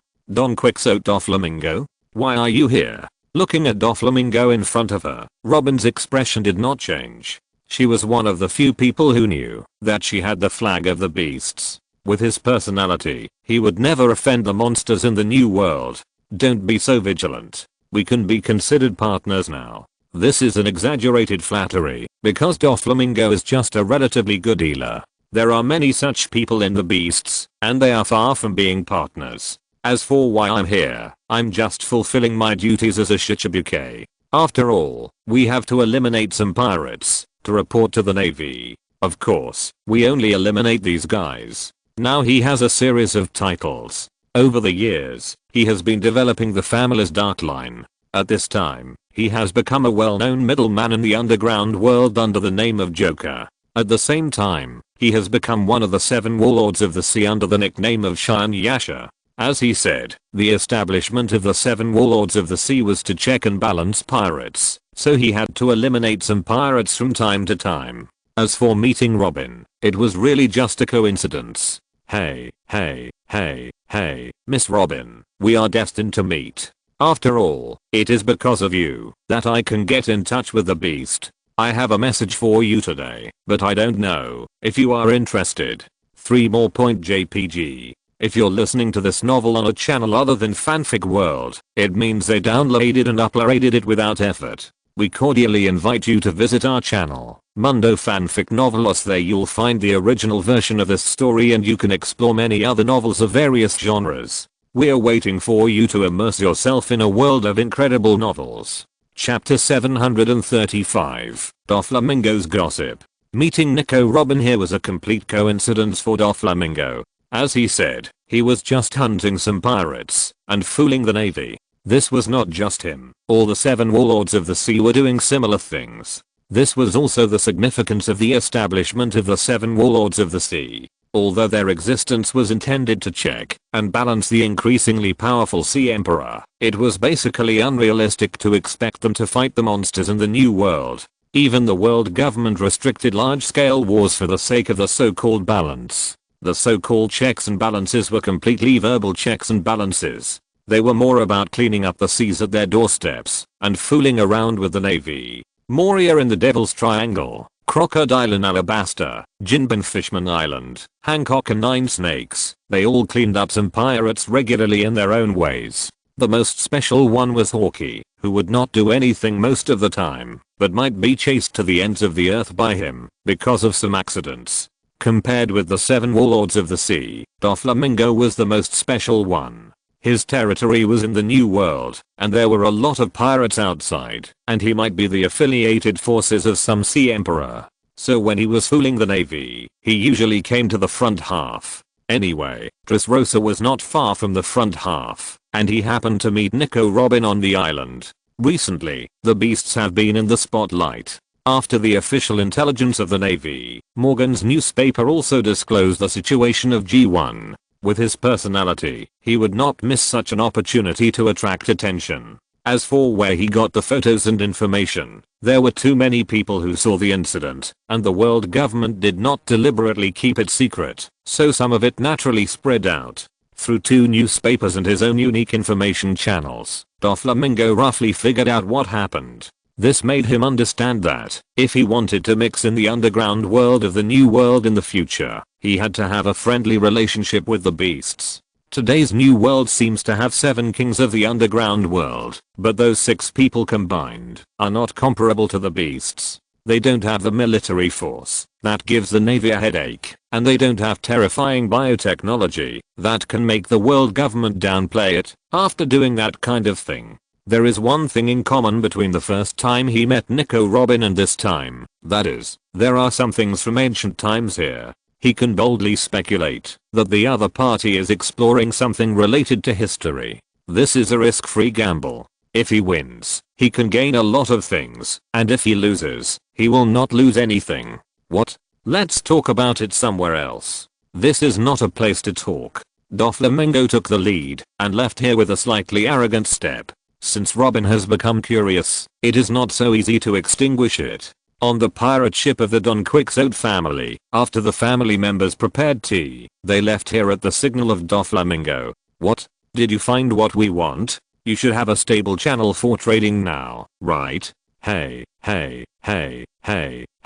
I'm sorry, I want to find those things too, but it's a bit difficult. He knew what the beasts wanted most, nothing more than stone tablets and animal type fruits. The animal type fruits were not too difficult to find, but there was no need to tell Robin about them. As for stone tablets, they were difficult to find. The islands he could reach were much fewer than the beasts, and even Pika blended into the islands to search, but it didn't achieve any results. He didn't have the ability of the beasts to include all parts of the world in the search range. This matter may only be related to you, Ms. Robin. You seem to be very interested in history. Huh. Don't get me wrong. Even if you want to overthrow Mirajoa, I will only applaud, but I just happen to know a place with a lot of historical background. There are many pirate groups carrying the beast's flag, but he has never seen a second person who is just an ordinary person on the surface, but carries the beast's flag as a private person. To be precise, she is not an ordinary person.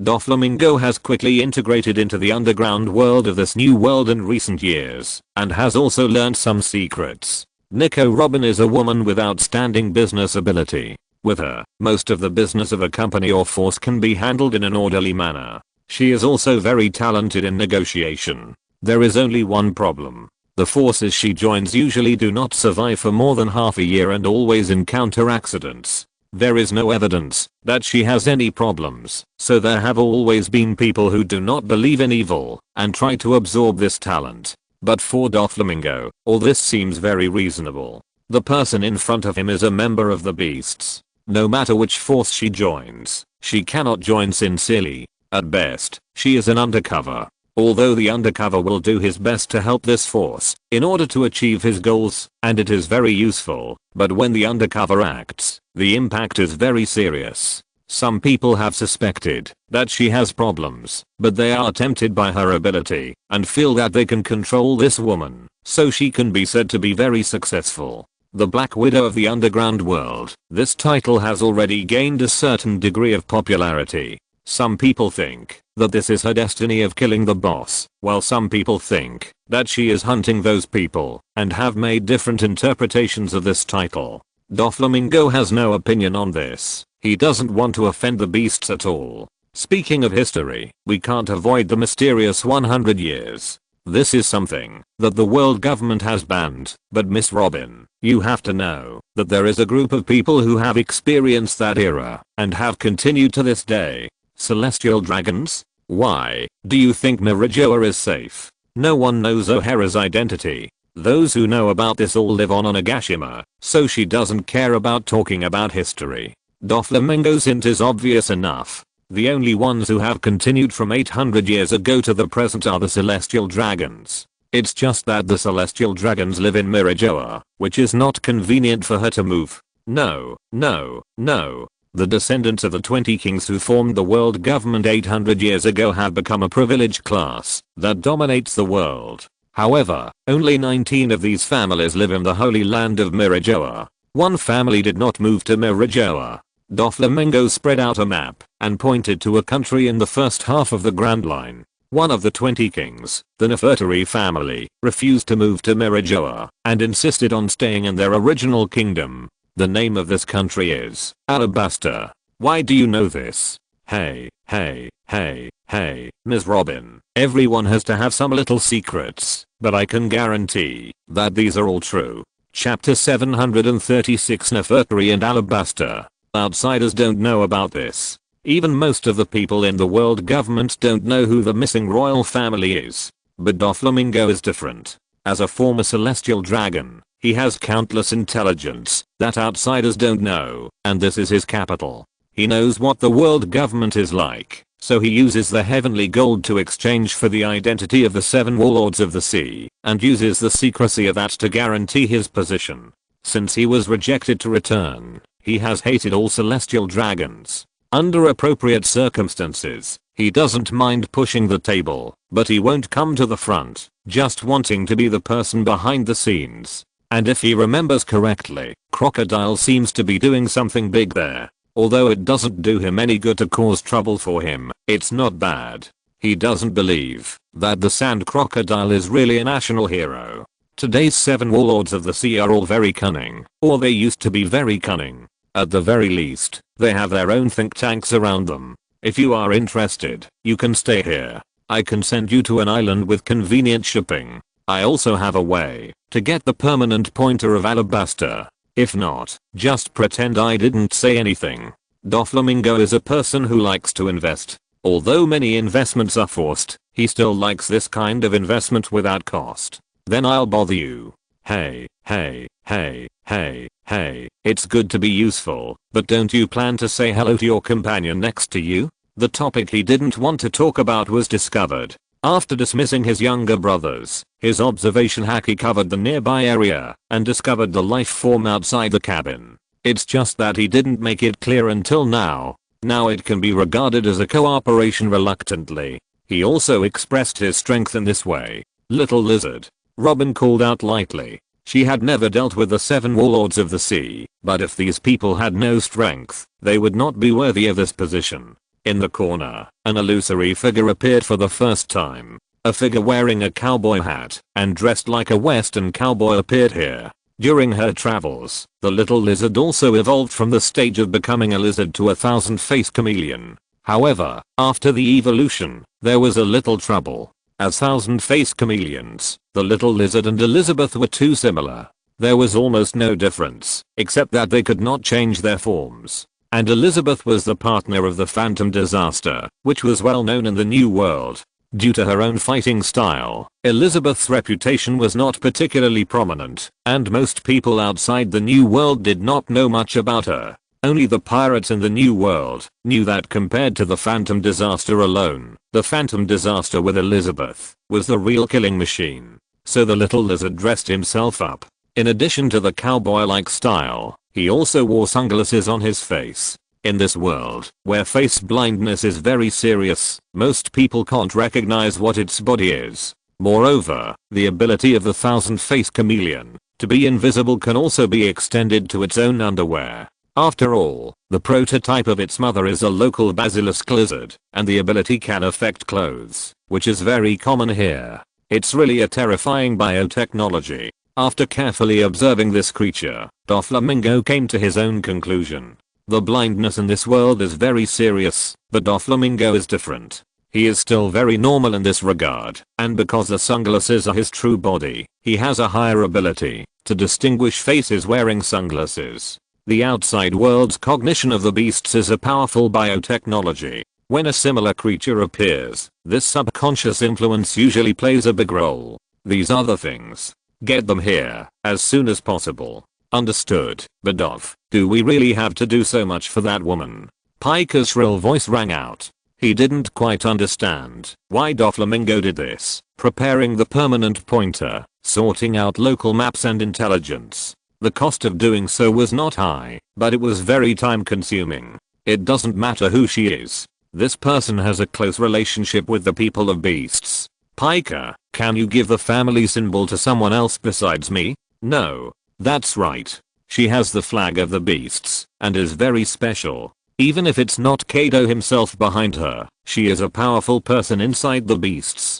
This small investment is nothing. As long as she gains something, we can get more benefits. Wait, I have a feeling that this business will not lose money. Hehehe. Alabaster, a superpower in the first half of the Grand Line, has a standing army of more than 600,000. The royal family is the Nefertari clan. The current king is the 12th King Nefertari Cobra. The Queen Nefertari deity has passed away, and the only princess is Nefertari Vivi. Little lizard. It seems like a very long journey. Browsing the information Doflamingo had compiled, Nico Robin judged that she should be able to gain a lot from this trip. In O'Hara's records, Alabaster was also a country with a very rich historical heritage. Compared to lonely islands on the sea, countries with a large land area like Alabaster are more likely to preserve history. This was originally part of her plan, but because of the information provided by Doflamingo, she moved the plan forward. At this time, it was the end of 1515. She had already arrived in Alabaster through regular shipping and was heading to the royal capital and investigating the local situation along the way.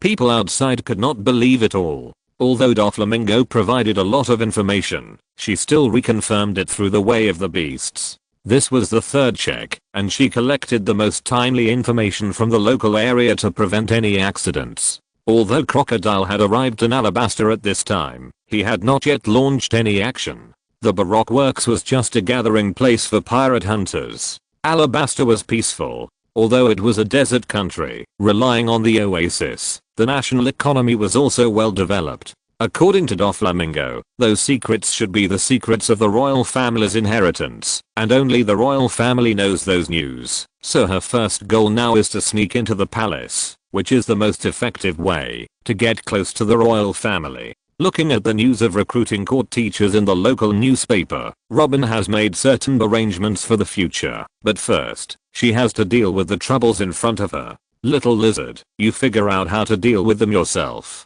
Chow, you see, I can't do anything about it. After all, they are looking for you. At this time, the two have been surrounded by a large group of Kung Fu manatees, and these Kung Fu manatees have also learned the attack posture of the thousand-faced Eclipso, and put their round little hands in the posture of a pistol. I have something to do today, so I will update twice, and there will be 4 updates tomorrow. Chapter 737, The Palace Teacher and Crocodile. The desert country of Alabasta has bred many strange creatures, which is also the magic of the sea. Therefore, those Pokemon that spread to the outside world are considered to be the product of nature. In this sea, there is no example of artificial creatures being widely popularized. Kung Fu Manatee is one of the creatures unique to Alabasta. It looks like a manatee, but has a special structure like a turtle shell. It is an amphibious creature that occupies the desert rivers of Alabasta and the surrounding oceans. It looks cute, but has some troublesome personalities. They are Kung Fu enthusiasts, and most people who want to pass through their territory will be entangled. They seem to be just ordinary animals, but they have stronger fighting power than ordinary people. People who have not been trained are really not their opponents. Even if they win, they will tearfully seek to become apprentices. In most cases, there are more good people than bad people. People who can beat these manatees can't bear to do anything to these little guys. Most of the locals in Alabasta will choose to bypass them. But Robin did not look for a local guide. He just walked along the map alone with a camel and a small lizard, and accidentally entered their territory. The individual combat power of the little lizard is not as good as its mother, but it is still very easy to deal with these Kung Fu manatees. The water gun fired continuously and quickly knocked down the manatees that surrounded them. It also made them understand what the crushing of hot weapons against bare-handed combat is in the big environment. These Kung Fu manatees did not expect that someone would not follow the moral principles of martial arts and use water guns to fight. Whether it was a long range or close combat, they had no way to deal with the tall and thin man. At this time, Robin had put away her sketchbook. The flower fruit was also very convenient in this regard. She could sketch in a short time and record what she wanted. The book contained records of various relics and magical creatures she encountered in the sea. These interesting creatures were also things that Onigashima was slightly interested in during the search for stone slabs and evil fruits. Looking at these Kung Fu manatees surrounding him, the little lizard moved his mouth a few times and then spit out a small water arrow at the rock next to him. The usual fighting method of the thousand-faced chameleon is to fire water guns from the fingertips, but this does not mean that they can only fire water guns from the fingertips. This is one of the differences in evolution. The chameleon is more flexible in this regard, but after the evolution of Blastoise, due to the special structure of the barrel, the mouth can no longer spray water. The water arrow left a hole in the rock, and also attracted the admiring eyes of a group of Kung Fu manatees. When you can also use water to do this, I will come back to teach you more things. Kung Fu manatees have a strong learning ability. The special body structure allows them to do many actions that ordinary people can't do. Some excellent individuals can even learn to be domineering, but Kung Fu manatees are not Pokemon when it comes to water guns. They don't have special water storage and firing organs. The little lizard was just looking for a reason to get rid of them, but these naive manatees really believed it. From this moment on, Alabasta had a group of Kung Fu manatees that spit water at the rocks every day. Looking at this group of naive creatures, it felt a little guilty in its heart. However, it still followed Robin and left here and went to Albana, the capital of Alabasta. The little lizard never thought that after a long period of practice, those Kung Fu manatees actually learned something through their own perseverance. Because of its behavior, this part of the Kung Fu manatees seemed to have developed a new way of fighting. After a while, Nico Robin had arrived in Albana and submitted a resume to the kingdom. Now she is not a wanted member, but a person with a legal identity certificate from the world government through the Fruit of Beasts. Excluding those experiences that are not visible to the public, her resume is also very exciting. She has worked in many world-class large companies and is definitely a successful person. At least compared to those competitors, she has much more knowledge than them. Your Majesty, this is the right person. If you want to choose a man, these few are good choices, but women, no one can compare with her. Ikelam, who has big curly hair, recommended the right person to Cobra. 23 years old, really young, and a rich resume. Nico Robin's resume explained the reason why she came here. The work pressure was too great. Due to some mistakes, she was no longer suitable for the original job. She wanted to appreciate some different scenery on the sea, and she also filled in her travel experience. The information about this sea is generally closed, let alone other things, just the islands and some descriptions on it. People who have never been there may not be able to make up. He didn't pay much attention to the part of the resume about the beast fruit. The company is now very large, with branches all over the world. Most of them are ordinary employees, and only the core senior executives are members of the beast. As the king of a member country, he is still clear about this. Princess Vivi is only 11 years old this year. If it's a female, maybe they will get along better. Recruit these few together, let them try it out first. Cobra did not choose a single person, but recruited all the selected people. After all, they are the royal family of Alabasta, with a large family and a large business, and they can afford to hire more teachers. As time went by, Robin gradually stood out among a group of teachers. Although she was only responsible for economics, it did not mean that she could not do anything else. After all, 11 years old was still a child, even if Vivi was more mature. In terms of coaxing children, she thought she had some experience. Relying on the description of other islands, she quickly gained Vivi's favor. As for the little lizard, it was just regarded as a special bodyguard. Alabasta also had animal ability users. It was reasonable for a weak woman to travel around the sea to have a bodyguard. Because of their good relationship, she even followed Vivi when she followed Cobra to the port city of Rapeseed Flower, and also met Crocodile, a character mentioned in Doflamingo's intelligence. At this time, he had just eliminated a group of pirates who invaded the port, and quietly left the stage amid the cheers of hero from the surrounding people. There is indeed a secret here. She didn't believe that a Shichibuke would be a good person here quietly. Although her own strength was not top notch, she had lived in the beasts for so long that her eyesight had been honed. A natural ability user wouldn't have to go through so much trouble to deal with ordinary pirates. He was just trying to show off and improve his impression in the eyes of the public. But Robin couldn't figure out what his purpose was. Chapter 738, Gathering of Beasts. Her professional habits determine her style of doing things. She will not act until she is sure that she has gained enough trust. It has been a long time since Crocodile appeared here, but no matter how long it is not as long as the royal family of Alabasta. Her current plan is to find some clues from the royal family. Even if there is no progress, the identity of this court teacher can help her a lot. Sometimes entering a company is not for a good job, but to prepare for one's job change. It takes a lot of time to explore the foundation of Alabasta. No one knows how many things are hidden under the vast desert. In the new world, various forces have begun to pay attention to the beasts again. The beasts that were originally expanding everywhere have gone against their normal state and re-entered a defensive posture. Even some unstable territories have been temporarily abandoned, and the troops have been withdrawn to return to their base camp.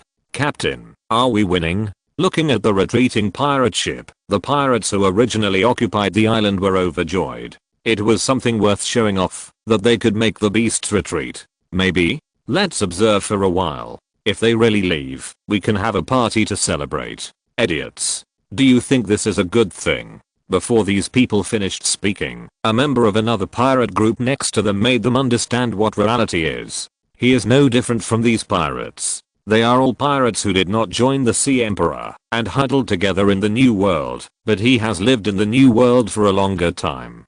Being targeted by the beasts is not a good thing. Unless in extremely special circumstances, they will not take the initiative to leave. If they take the initiative to leave under adverse circumstances, it means that the top leaders of the beasts are dissatisfied with the actions of this Kaido and plan to replace him. But so far, the people of the beasts are in an absolute advantage. Combined with this time point, the Beasts event is coming again. At a specific point every year, they will re-rank the internal cadres. When this ranking is over, they have a high chance of facing a stronger cadre. After surviving in the new world for a long time, this matter is no longer a secret, but those pirates who have just entered the new world do not know what this means. Looking at the pirates who still didn't take his warning seriously, the old pirate thought it was time to remind his captain that it was time to make a decision, whether to surrender or run away. But he didn't know that the Beast's contraction this time was even greater than before.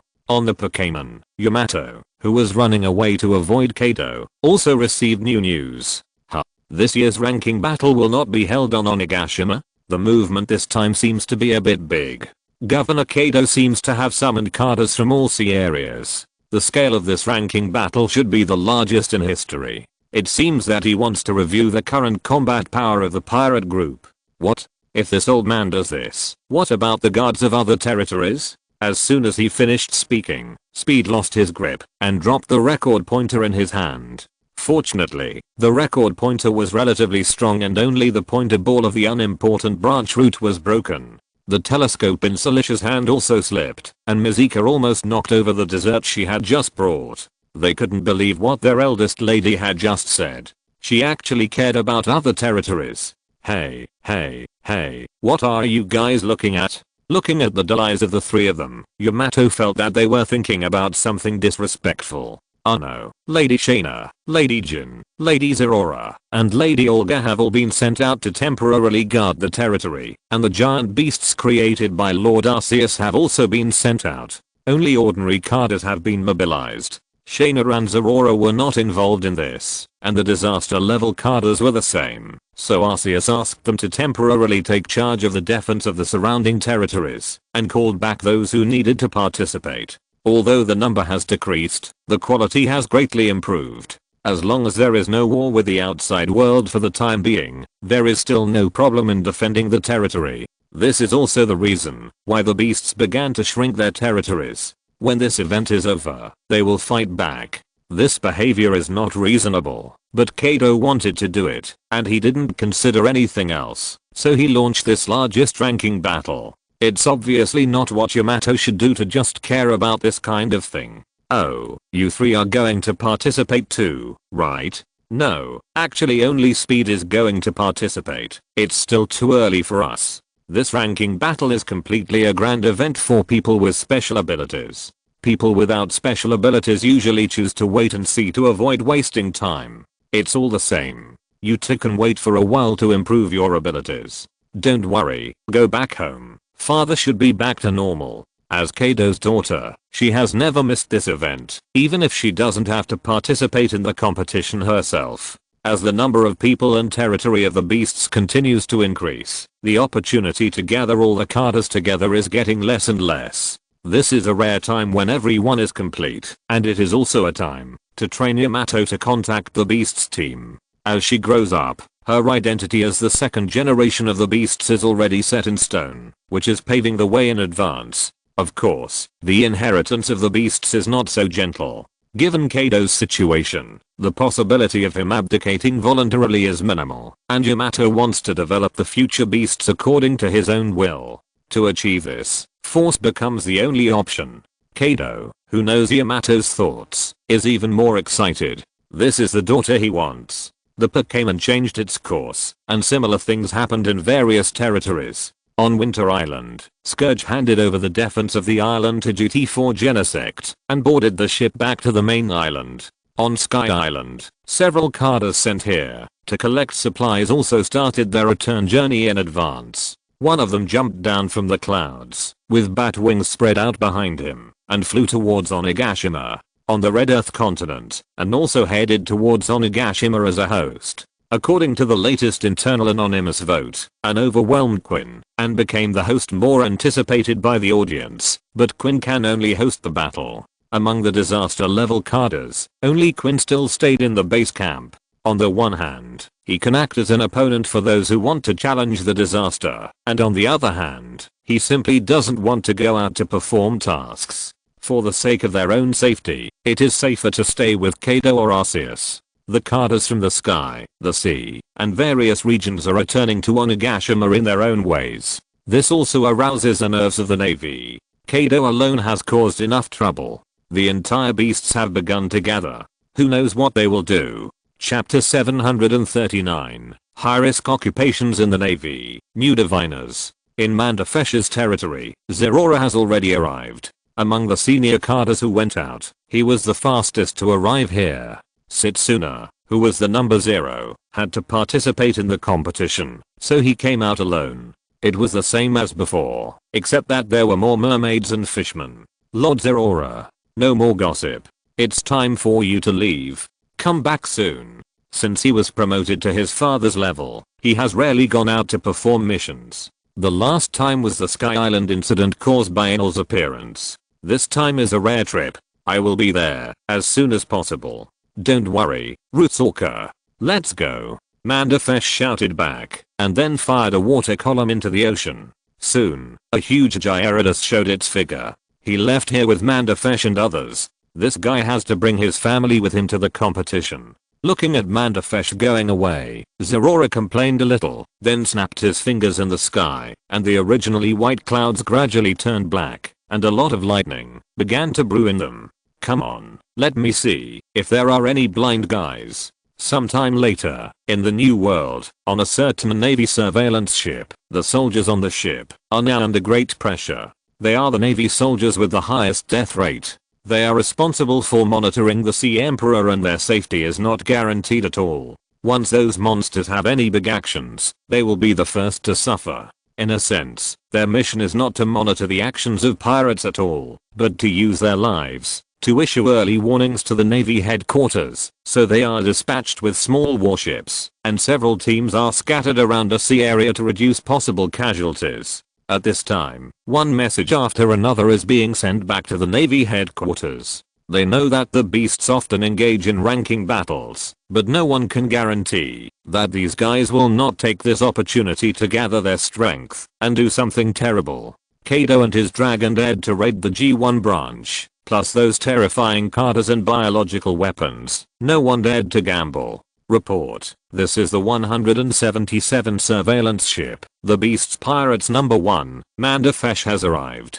Report. This is the 176 surveillance ship. The Beast's Pirates top Carter, Plague Queen, has appeared, and the captains of the 17 subordinate pirate groups have been found. Correction. Now there are 21. The captains of these subordinate pirate groups are not numbered. They are just here to watch the battle, and these are only part of the Beast's subordinate pirate groups.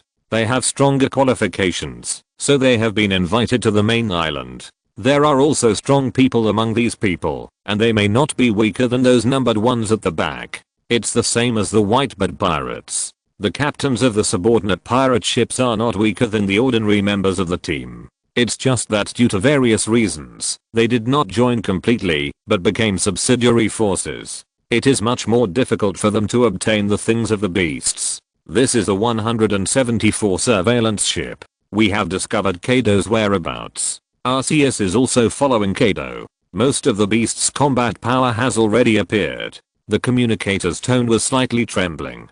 Through the telescope, he seemed to feel Kaido's eyes staring at him. But Kaido didn't intend to care about these small shrimps this time. The Navy's surveillance ships would send a new batch after destroying a batch. These people were quite sensible. As long as they didn't get too close and disturb their activities, he would let them go. I just saw brother Kaido flying over here. Why is he gone? It seems to be going to the middle of the island, but was this kind of activity the same as the banquet in the past? This is my first time here. Is there anyone who can tell me about it? They are all subordinate pirate groups of the beasts, but some captains are meeting each other for the first time in their lives. This is not their usual character, but in front of a large number of Carters directly under the beasts, they are all very polite. At this time, the ground shook slightly, and an unidentified object seemed to be moving towards here underground, and it just stopped in front of their feet. A bald man with a beard also came out directly from inside, covered with yellow scales, and overall looked like a sand shrew. The original timeline Beast Pirates Armadillo Man, now Beast Pirates number 51, God's Grace, Ability, Sand Shrew. The reason why he chose to dig a hole here is, on the one hand, to show off his ability, and on the other hand, to warm up before the game. Don't care what Lord Kaido does, anyway, he must be right. You should grasp this honor. Being able to watch this battle is something that many people dream of, and being able to follow your captain here, you should be grateful. As direct members, they always have a kind of arrogance. Facing those members of the affiliated pirate groups, they always seem to be superior. Even if they are the captains of those affiliated pirate groups, they are on the same level. Not to mention that these are just ordinary members. But at this time, an arrow without an arrowhead shot from the sky at his scale-wrapped head, and after bouncing several times, it finally fell to the side. Arsehole, what are you doing?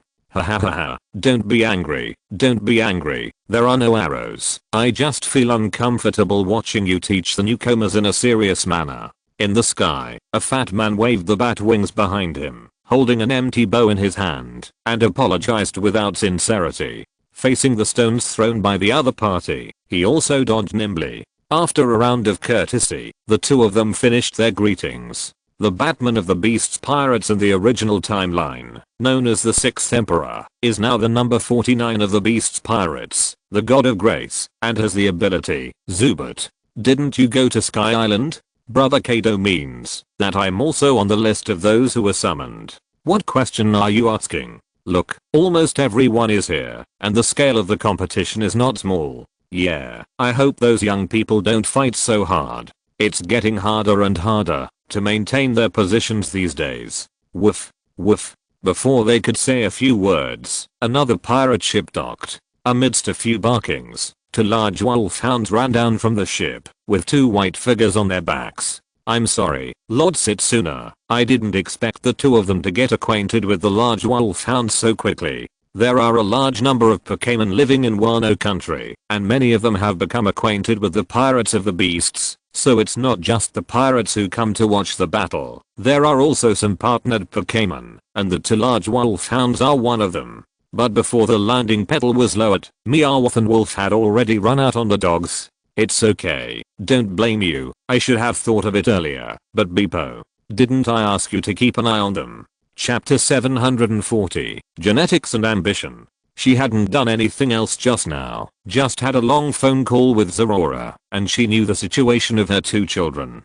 This ship not only had the patrol partner, the Wolfhound, but also gathered many Pokémon such as Good and Bad Star, Triby, Sweet Bamboo, Guri, and Geodude. In this environment, these two little guys would definitely cause some trouble, so she specifically asked Beepo to pay attention to them. As for Perona, it was daytime now, and she was catching up on her sleep, and she slept very comfortably along the way. Ah, Duke, but the young master and the young lady asked me to get them something to drink. Forget it, who did they learn this from? I'm sorry, don't keep apologizing, I've said it's okay. I'm sorry. Patting her head, Setsuna gave up the resistance. Now she really wanted to ask herself more than 10 years ago why she was so obsessed with the Duke at that time. She was overwhelmed by two biological children and Beepo, and it was scary to think about managing the entire fur tribe. No, the 7-year deadline is not far away. We have to think of a new way.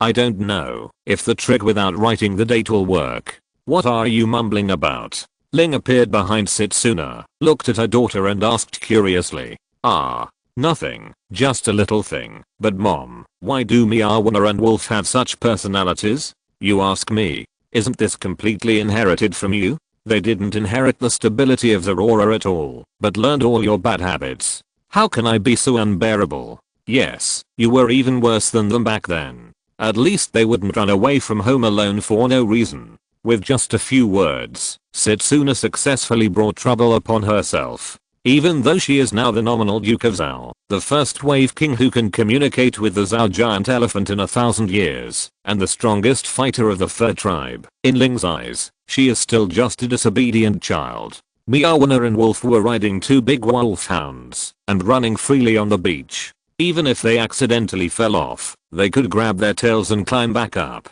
The appearance of these two Pokémon also attracted the attention of the pirates on the island. What beautiful dogs. Captain, let's go back and get Tutu. Puff. Hahaha, did you hear what that guy said? He actually wanted to get 2 big wolfhounds back. No, why is today's joke so funny? Hey, don't be like that. He just doesn't understand anything. Don't laugh at him like that. The overall quality of the pirate group is not very high, but under the suppression of absolute power, these people will be unusually honest, but when facing people who are less experienced and stronger than themselves, most people will not be too friendly. That's Pokemon, the great creation of Lord Arceus. You can't get them just because you want to. Either Lord Arceus gives it to you, or you get their approval. Don't say such stupid things in the future. A pirate with a more easygoing personality popularized the situation to the ordinary member of the affiliated pirate group and let him know some of the inside story of the beasts. He was just brought here by his captain to broaden his horizons. Before that, he didn't know anything about these. Do they look friendly? Don't think about it. If you had their parents, they would be friendly to you too. You can't go this way. Just work hard on your own. Because their biological father is Aurora, their starting point is naturally much higher than these ordinary pirates. If they want to catch up with them in some aspects, they will have to put in a lot of effort and sweat. Not long after the fur tribe appeared, the sea also stirred up a wave. A Gyarados emerged from the water, and Mandafesh also jumped out of it, but there was one more person following him than before. In Rusalka's arms, a little kid was curiously looking at the world. Although she looked human, the marks on her neck had already shown her ancestry, half mermaid. As the number 1 of the numbering, he had one thing in common with the current number 0, a happy family. Except for the wish of finally retiring, that had not been realized, his life was basically complete. Jack, who had been here for a long time, found that his good brother had also arrived at the scene, and then he found this new life. Brother Mandafesh, is this your child? Jack came over curiously, looking at the little kid who was not much older than Frost Milk, and asked with a little surprise. Yes, it was born not long ago. You were busy with the mission recently, so I didn't tell you. Look, it's cute, isn't it? Yeah, it is. After confirming, Jack fell silent. He was really not good at this kind of situation.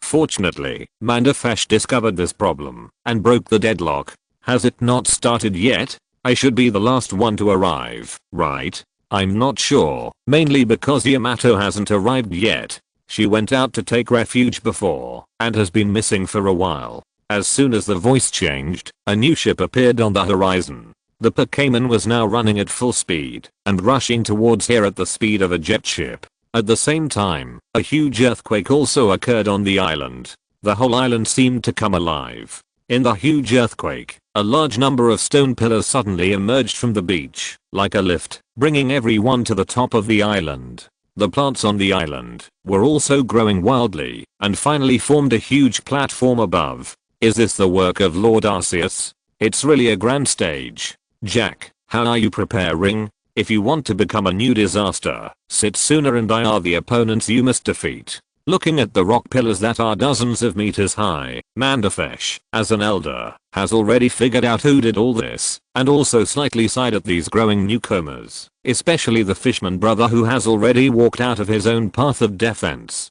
I have been preparing, but maybe next time. This time my target is no 2. They are more talented and younger, but lack the precipitation of time. With the accumulation of time, these new generations will burst out with more powerful combat power. Among the new generation today, the youngest page 1 is just 13 years old, but his strength has surpassed many elders. It will take about 5 years for this batch of new generations to all enter adulthood.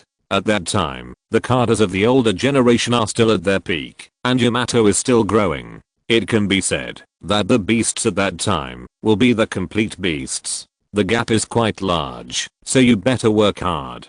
I won't let you down then.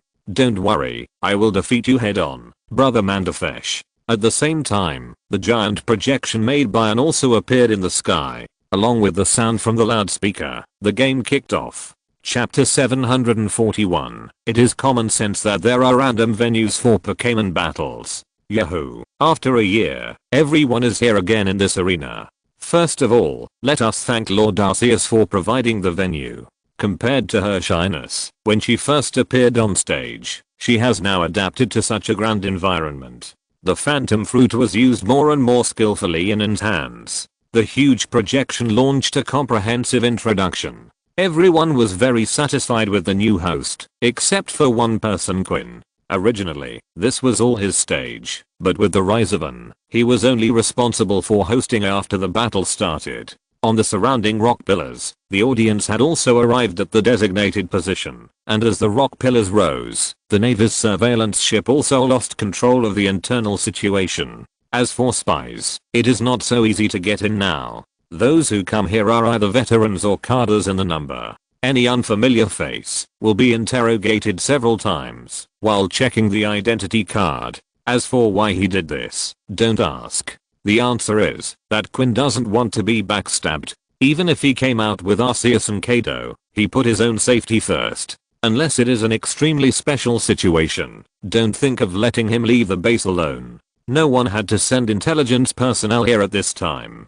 These carders would be active in various sea areas on weekdays. If you want to investigate them, you have plenty of time. The total bounty of the pirates gathered here now exceeds 10 billion. It is a very difficult force to deal with. There is no need to offend them now. If Kaido is disturbed in his interest, there will be no friendly development in the future. Everyone knows the rules of the position change battle. Simply repeat the requirements of Lord Kaido. As long as you can't kill, fight to death. Now, the game begins. After the division is over, everyone can choose the target you want to challenge. Then N crushed a small ball of light.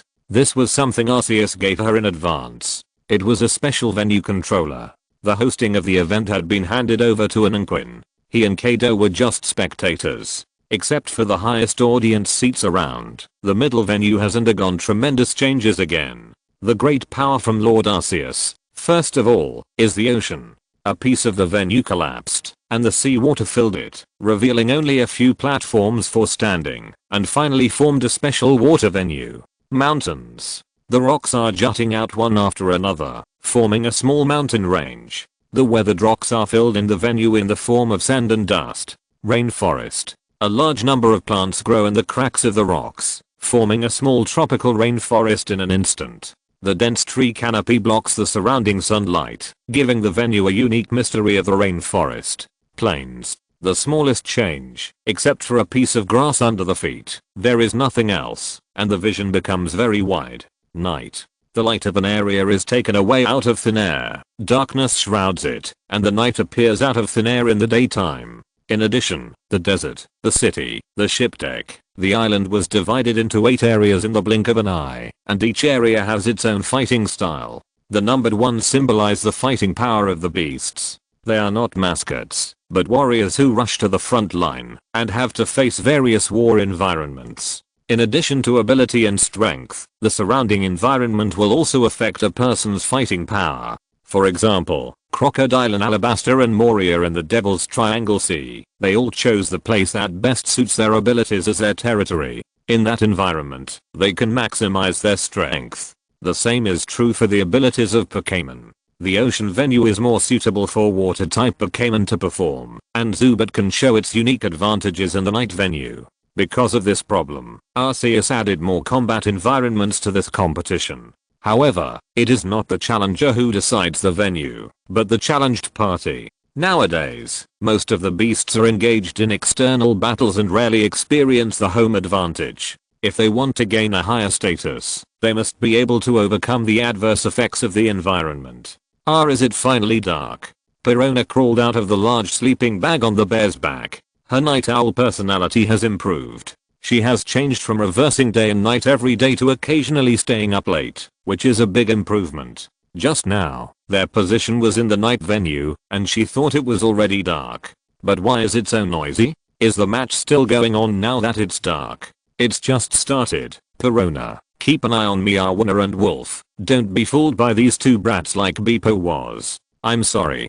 Perona, who had just woken up, hadn't figured out what happened when she heard Beepo's apology. Then she felt her arm sink, and the two children were thrown over. Although Ling, Wanda, Beepo, Hatch and other fur tribes were here, they were all very interested in this position-changing match. Only Perona didn't want to participate or watch the match, but because her whole family came here, she was also abducted. just happened to become a qualified member to look after the children in Setsuna's eyes. Don't let them run around before I come back. I believe you can do it. I'll buy you that limited edition dress later. I'm leaving first. After saying that, she went to her own defense area, the rainforest, which was her favorite fighting environment. As soon as Setsuna left, Miyawana and Wolf became active again and began to plan how to fool their sister, but Perona was not as simple as Bepo. The next moment, they were hugged by Bear Wearing, one on each side, and two negative ghosts were watching them. Be good, wait for Setsuna's mother to come back. You can decide which area's competition you want to watch. Perona asked Bepo about what happened when she fell asleep and then transferred the task to Bear Wearing. Compared with her strength, Bear Wearing can keep a closer eye on them. In different venues, the position change battle has begun. Compared with the wars in previous years, the change in position order is not particularly obvious. The reason is strength, and it was difficult to gather so many people at once during that time. The most obvious change is the new generation of carders such as Jack and Mariah. They have been gradually climbing up their positions, and most of them have the ability to challenge those with single digit numbers. For example, Jack, as he said to Mandafesh before, his goal this time is no 2. His ranking had been rising in the past qualifying battles, and this time he chose to go all the way. After a brief discussion, he had already gone to the venue chosen by Elizabeth. If you're listening to this novel on a channel other than Fanfic World, it means they downloaded and uploaded it without effort. We cordially invite you to visit our channel, Mundo Fanfic Novelos. There you'll find the original version of this story and you can explore many other novels of various genres. We're waiting for you to immerse yourself in a world of incredible novels. Chapter 742, Jack and Elizabeth, a battle between two extremes. The city site, a large number of buildings filled this area, leaving only some wide streets for people to pass. The realism of the buildings is not particularly high. Arceus' ability is not on the buildings, and he does not know any would escape city building techniques. These houses only look like houses, and can serve as shelters, but they are enough as a competition venue. This is the area that Elizabeth chose. Although it is a water Pokemon's ability and its main body is a basilisk lizard that can run on the water, she did not choose the ocean site, but chose this city area. Sniper, assassin, this is her own positioning. As Olga's partner, she has been active under Olga's illusion, and has become the most terrifying knife in the shadow. Frontal combat is not what she is good at. In the sky, several Tenabata bluebirds flew over, and the sky above the city site became extremely clear. They acted as the weather hands of this competition area, adding more unstable factors to this competition. At the same time, Quinn also flew over with a microphone, and had finished his task, and it was Quinn's turn to be the host. Under Kaido's request to beat the enemy to death, as long as he can't kill them, both the audience and the host are at risk. Encore can't do this dangerous job. So even the audience must have a certain ability to protect themselves, or their relatives and friends must have a certain ability to protect themselves. Therefore, those who can come here to watch the game are either core members or family members of core members. The ones who are at the greatest risk are the pirates who follow the captains of affiliated pirate groups to see the world. But before they arrived, they had been carefully examined by Quinn. Since the competition venue was raised, the Navy's surveillance ships knew that the routine activities of the beasts were being carried out here, but they didn't know what was going on there. If someone of them could really sneak in here, those surveillance ships wouldn't have to risk their lives to nervously monitor the whereabouts around them. Mahaha, your familiar Master Quinn is back again. Now let me see the battle situation. Miss Olga's partner Elizabeth and our brother Jack are ready to fight. Let's fight. Be careful. If you accidentally hurt the referee again, I will rule you out. Passing over the stadium, Quinn explained the battle situation everywhere, while also dodging various inexplicable attacks. He suspected that some attacks were aimed at him. At this time, Jack and Elizabeth's battle had begun, but it was not very intense. Compared with the heat of other stadiums, it was unusually quiet here. At the moment the battle began, Elizabeth had disappeared from Jack's sight. Armament haki and observation haki are not exclusive to humans. As long as the talent and opportunity are sufficient, any creature has the possibility of training domineering.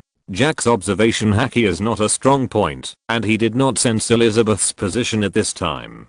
The game of observation haki is not that I predict you, and then I predict your prediction, so as to carry out unlimited nesting dolls. In that case, the way of fighting will become two people standing still and staring at each other. Observation haki can not only sense others, but also evade others' perception. When two people with similar observation haki levels fight, it is equivalent to that both of them have no observation haki. At this time, the battle relies on the instinct of the body. Jack, who has transformed into the Great King Bronze Elephant, looked around. Suddenly, a powerful water cannon shot out from the window of a house, but under Jack's defense, it only made him retreat a few steps. His armament haki is much stronger than observation haki, and the defense provided by the Great King Bronze Elephant did not cause any impact, but when he attacked in the direction of the attack, he found nothing except empty buildings. At the same time, in another direction, Elizabeth's attack hit the bullseye again, but unfortunately the effect was still not obvious. After several attempts, both sides had a few more black lines on their brows. They didn't like the other side's fighting style. Elizabeth is used to guerrilla warfare, using her stealth and high mobility to seek opportunities to kill with one blow on the battlefield. Facing a heavy armored warrior with high defense like Jack, her attack is difficult to be effective, which seriously limits her efficiency. She had defeated Babanuki in this way. No matter how powerful your attack is, it is useless if you can't hit him. Although the damage she caused was not high, she could slowly wear down the opponent, which was just a waste of time. Swoosh. Jack's neck made a crisp sound. His powerful defense deflected Elizabeth's tail blade. When Jack turned around, his flexible trunk had already swung behind him, but it was just empty. He liked to fight with people head on, and he was also annoyed by such a flexible opponent. For a while, the two sides entered a stage where neither could do anything to the other. These buildings are too troublesome. After several attacks, Jack changed his mind and no longer pursued Elizabeth. Instead, he entered the beast form and began to destroy the stadium bit by bit. Buildings were reduced to ruins under his trampling. He chose to use this method of clearing the field to compress Elizabeth's fighting space. As long as he could force the opponent to fight him head on in an open area, he would still be in an advantageous position. Jack is quite clever, but I'm afraid it will take a while to tell the winner. In the sky, Kaido observed the battle below and occasionally gave his own comments. But if you keep fighting like this, I'm afraid you'll have to rebuild the ring you prepared. It doesn't matter, it's not a big deal anyway. No one minded destroying the ring. In a sense, this was the god's ring built by Arceus, and it would only take a few breaths to repair it after the battle. Then Kaido changed his position. Jack and Elizabeth would probably have to fight for a day or two to decide the winner. The area of the ring was not so easy to destroy, and Elizabeth was also taking the opportunity to consume Jack's health bar. But as Kaido moved, he discovered something strange. Yamato, who was also watching the battle, would adjust his position when Kaido moved to ensure that there was Arceus between him and him. Yamato, what are you doing? I'm watching the game. It seems like it's Mariah's turn. Father, do you think Mariah can win? While changing the subject, Yamato adjusted her position. This was the experience she had accumulated during the previous position changing battles. In order to prevent Kaido from getting itchy hands, she had to try to keep herself in a safe environment. And the safest situation is to have Arceus in the middle. Chapter 743, The Two Sides of Luck, The Transformation of Social Animals. Yamato gradually mastered the way to target Kaido, but the old ones are still the best. As long as Kaido doesn't choose to act recklessly and compare his mind, Yamato may never be able to match him in this life. She got temporary safety, but there is still no way to cure it. From Kaido's eyes, it can be seen that he has thought of a new way. On the other hand, compared with the tug-of-war between Jack and Elizabeth, the battle between Babanuki and Mariah in the mountain battlefield was much more normal. Although she does not have the blood of the Fishman tribe and has not inherited Kaido's talent, she is a member of the same period as Yamato and Jack, and she is still the oldest. Strong strength is not her ideal, but it is an indispensable part of the process of realizing her ideal. She wants to be with Kaido, but there is no place for the weak around Kaido. Whether it is flattery or begging for mercy, it will not attract Kaido's attention. Only strength can make Kaido look up to her. For this reason, Mariah is also on a path of hard practice and is now testing the results. The mountain field is the home field chosen by Babanuki. At this time, the rabbit bowl mining field has been handed over to the Pokemon left there to guard. Unless there are extremely special circumstances, there will definitely be no problems. Even if something really happens, they are not afraid. At the beginning, the beasts that were not yet fully developed faced a relatively complete Wano country, and they were able to occupy it in the end. At this time, the beasts have become more powerful, but Wano country has long lost its strongest force. If someone really takes the opportunity to cause trouble, it will be an opportunity for a big purge. Spiders are really troublesome. Due to the stiffness problem, Babanuki once again cancelled his transformation. This is his weakness.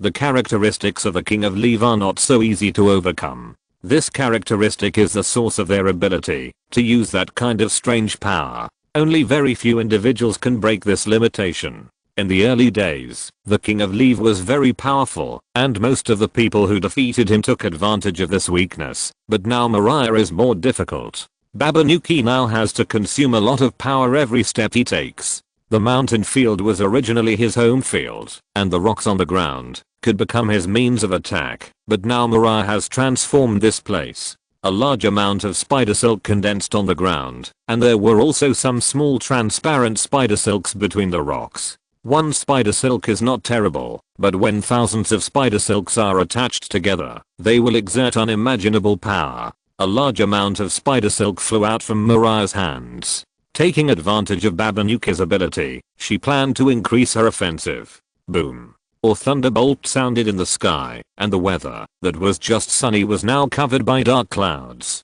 Not long after, heavy rain poured down. The viscosity of Mariah's spider silk gradually decreased under the influence of rain and dust, and the binding force on Babanuki was also gradually reduced. Hahaha, Mariah, your luck doesn't seem to be very good. The rain fell on his body, and Babanuki's cooling period was over. His muscles began to swell, and his body surface was covered with fur again. With the power of the King of Leave, he broke free from a large amount of spider silk. After the viscosity decreased, the process was much easier for him. Not necessarily, Uncle Babanuki, you might be the one with bad luck. Electric spiders are similar to burrow spiders. Their powerful spider webs have always been a good helper for them to hunt. The most important thing is that their spider webs can be electrified. This is the luck brought by the uncertainty of the venue. The heavy rain greatly weakened the stickiness of the spider silk, giving Babanuki more room to move, but also giving lightning a better chance to play. Mariah thunderstorm. A large amount of electric current was emitted from Mariah's body. The dazzling lightning almost covered the entire venue. The lightning and the clouds also began to concentrate on the venue. Under the rain, Babanuki was immediately submerged by lightning. Under the cover of lightning, Mariah began to approach Babanuki. Lightning alone could not defeat the opponent. She planned to take this opportunity to complete the final blow. Purple venom was secreted above the nails of her fingers, and finally formed two venom weapons. Cross poison blade. Compared with Babanuki, she has a greater advantage, body size. Her proud height brings a longer arm span. In the case of no absolute difference in strength, body size can bring more strength advantages. Mariah's own size can help a lot in the face of a powerful opponent like Babanuki. Lightning was released under his feet, and the cross poison blades in both hands were waving continuously, but Babanuki also made his own response. Before his physical strength was exhausted, he released the long-awaited double return. The accumulated damage caused considerable damage, but under the thunderstorm, Babanuki was finally defeated and went to the medical center next door with Mariah. There is no option to admit defeat, because the opponent is about to win. They perfectly practiced Kaido's philosophy and turned into water ghosts to try to drag the opponent down together. But that was just venting their emotions. During the position change battle, the treatment method of the medical center was quick acting treatment. Arceus's life drops were already ready. As long as he was not dead, he would recover in a little time. This is why they dared to be ruthless. After a simple treatment, they will return to the ring again to defend or seek their new position. In addition to the long battle between Jack and Elizabeth, many battles have already been decided. Babanuki even saw Manderfish appear here, but he was just seeing off the wounded.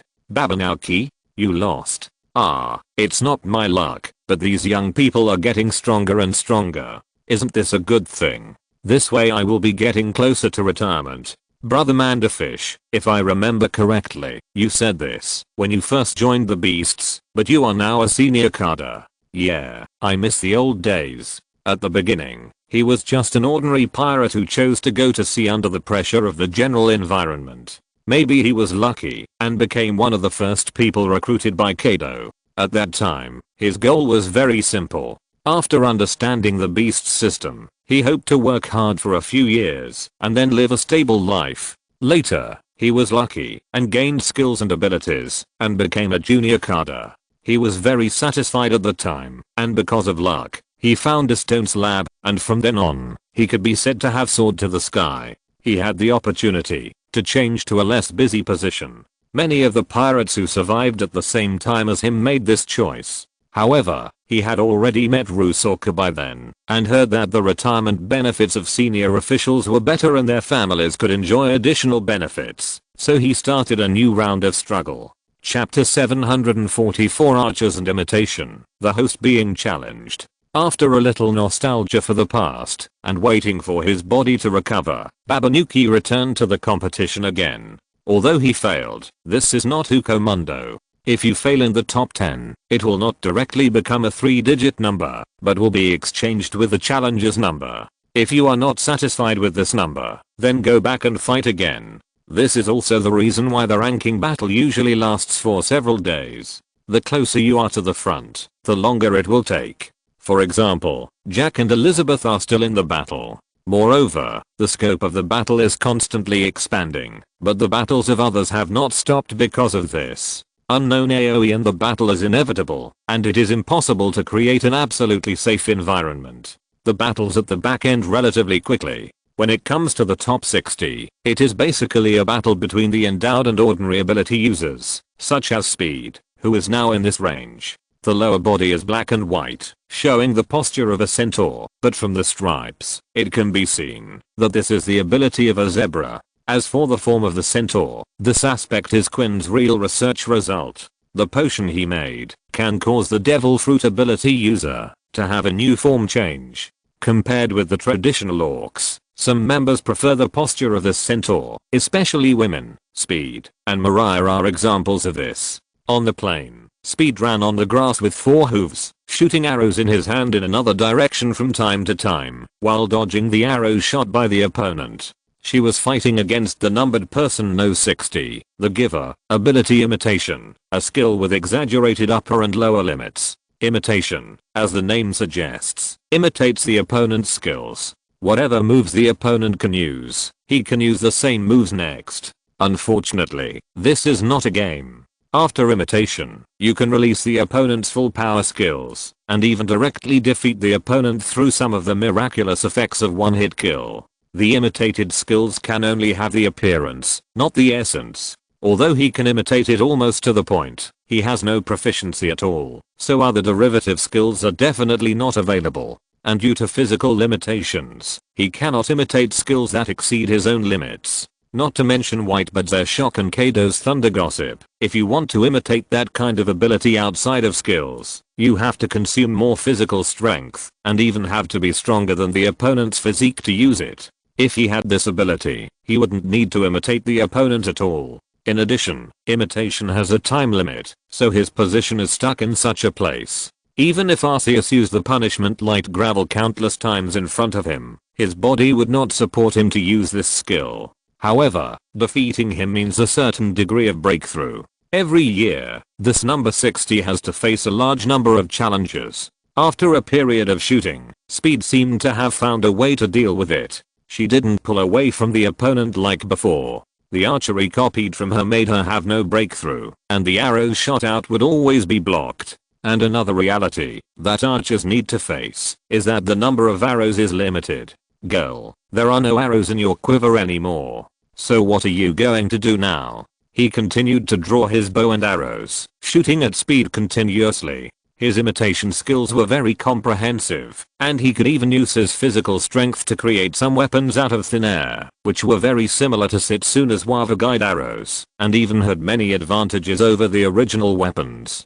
But like Bakura's finger swinging skills, limited by physical strength and his own abilities, there was also a limit to the things he forged. If he imitated someone else's swordsmanship, he might only get an ordinary sword to wield, and he couldn't replicate the famous sword. Looking at Speed, who began to charge forward, he began to shoot continuously. He chose the plane because his combat power depended on the ability of his opponent, and this kind of venue was more suitable, but the plane was also a good place for cavalry to charge. Moreover, imitation had a disadvantage. After imitating a skill, the vacuum period was very long, and it could not be used again in a short period of time. His acquired skills had been temporarily locked in archery. Speed didn't say anything, but picked up the bowstring during the charge, and held one side of the bow in his hand. When an archer runs out of arrows, it doesn't mean that the archer has lost his combat effectiveness. At this time, an archer will let the enemy know what an elite is. With the impact provided by the zebra fruit, Speed changed his own type of soldiers, using the bow as a saber, showing the advantages of cavalry. She did not have a mount, but she rode her own centaur, which was barely considered cavalry. The battle of the archers was not over. Speed was just an example. On the other side, the strongest archer of the beasts was also fighting. There were many people using bows. If you have to find the strongest one among them, it must be Setsuna. In the past, she participated in this battle as a defender, but this time, her identity changed to a challenger. Hey, I'm the host. Have you ever seen someone challenge a host? Brother Kaido, why don't you just do nothing? Quinn didn't expect that his danger would come from this. Kaido and Arceus were standing behind him. He didn't believe that anyone would plot against him on this occasion. He only needed to explain the environment of the arena and he could spend another beautiful day in peace. As a result, he was challenged. Quinn tried to file a complaint, but unfortunately it didn't work. Setsuna was qualified enough to challenge Quinn. In Kaido's view, Quinn had no reason to refuse the challenge. He could accept his subordinate's defeat, but he couldn't accept his subordinate's fear of fighting. But you are the only disaster left here. If I don't challenge you, who should I challenge? No, aren't you not interested in this position? Oh, originally, I wasn't, but everyone is very busy. It's not appropriate for me to be so idle. I have to move around. If it was Zorora, he would think this tone was cute, but Quinn had seen through the essence. The other party was almost writing his black belly on his face. Except for one or two people who challenged Setsuna and Mandafesh in the beginning, no one challenged them in the later period. They were the people with the most stable status during this period. Others would fluctuate, but their strength made their status as stable as Mount Tay. So Setsuna is really idle now. Are you sure you are not upset that I'm still here because Zorora went out on a mission? Of course not. The children are watching. I can't be too idle. If you don't have any objections, let's start here. As he spoke, the wave power condensed into a bowstring, and a special arrow appeared in his hand. Looking at the arrow, an ominous premonition appeared in Quinn's heart. Wait, isn't that a Seaston arrowhead? Oh, it didn't say it can't be used. I'm going to sentence you out. Chapter 745, The Wounded Heart, The Mental Attack from Quinn. Unfortunately, there is no rule that players will be eliminated for breaking the rules in the position-changing battle. Anything that the enemy may use can be used here. Even if Quinn uses his own plague bomb here, it is completely compliant. Since the host and commentator was pulled into the arena, the commentary from Quinn temporarily disappeared, but the audience had no objection, because few people could understand his commentary anyway. Ordinary combat Wava Guide arrows are enough, and there is no need to use special arrowheads. Seeing Setsuna take out the Seaston arrowhead, Quinn suspected that she had been planning this for a long time. Fortunately, after undergoing large-scale transformation in his body, Quinn finally grabbed the arrowhead that could bend with a mechanical clamp. Looking at the quiver of special arrowheads on Setsuna's body, his expression became even more distorted. Are you serious? How is that possible? This is useless. It's just a stretch. He took out 3 arrows from his quiver and used electromagnetic levitation to fly in the air and shot them at Quinn's vital points. Quinn himself was not polite. In the rumors of the beasts, he was almost the weakest disaster, and he just took this opportunity to prove himself. There was a mechanical sound from the joints of his body, and Quinn also entered the state of full firepower. Don't say I'm bullying later. I'm not made of paper. Laser cannons, flame guns, seed bombs, poison powder. He has been more crazy about his transformation over the years, and has gradually simplified it into an aerial turret. You are definitely not made of paper, but you missed. The original position of the moment has turned into a residual image. At this time, she is beside Quinn, and the bow is also used by her as a close combat tool, which is why Speed uses the bow as a saber. All of these archers are melee maniacs. Even if Setsuna has the buff of unlimited ammunition, melee combat is still necessary in battle. But after this attack, she actually saw Quinn's head and neck fly out directly. This guy shouldn't be so weak. That attack was only 30% of her strength. She wanted to see what else Quinn had, but she didn't expect to kill him directly. When Setsuna hesitated, a missile suddenly shot out of Quinn's body, and Quinn's unbridled laughter was heard in the sky. Millimeters, ha ha ha. Unexpectedly, this is my new breakthrough, the Brachiosaurus launcher. Quinn's tropical dragon's ability was transformed from the Brachiosaurus, and in order to be able to control its huge body, the Brachiosaurus has a special ability, second brain. The central nervous system of the Brachiosaurus enlarges and expands at the waist, forming a ganglion that takes charge of the movement of the internal organs and limbs for the brain.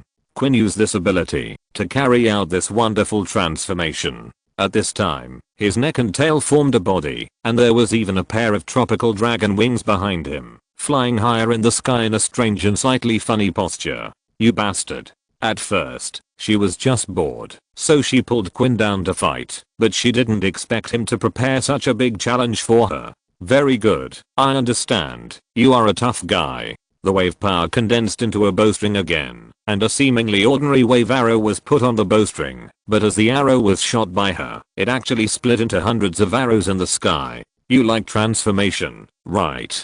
You want to scare me, right? I'll let you experience the feeling of being a hedgehog. She expected that Quinn might use some weird attacks, but she didn't expect this guy to launch a mental attack, and her mind was really a little traumatized. The wave power surged, and she instantly entered the mega state. A pair of wave blades appeared in her hands, wrapped in domineering and lightning, and hit Quinn's body left below. Even though Quinn had made many strange transformations to himself, he still couldn't give up this body. Under the fierce attack of Setsuna, he returned to his own body and started fighting as a normal person. In the dark venue next door, Batman had just defeated the armadillo man who challenged him. The sonic positioning of Zubat gave him a great advantage in the dark. Even if the armadillo man used the ability of the sandrat to drill into the ground, he was always locked by the opponent's ultrasonic wave. The defense of the sandrat is very high, but under the fangs and blood-sucking ability of Zubat, it was finally exhausted.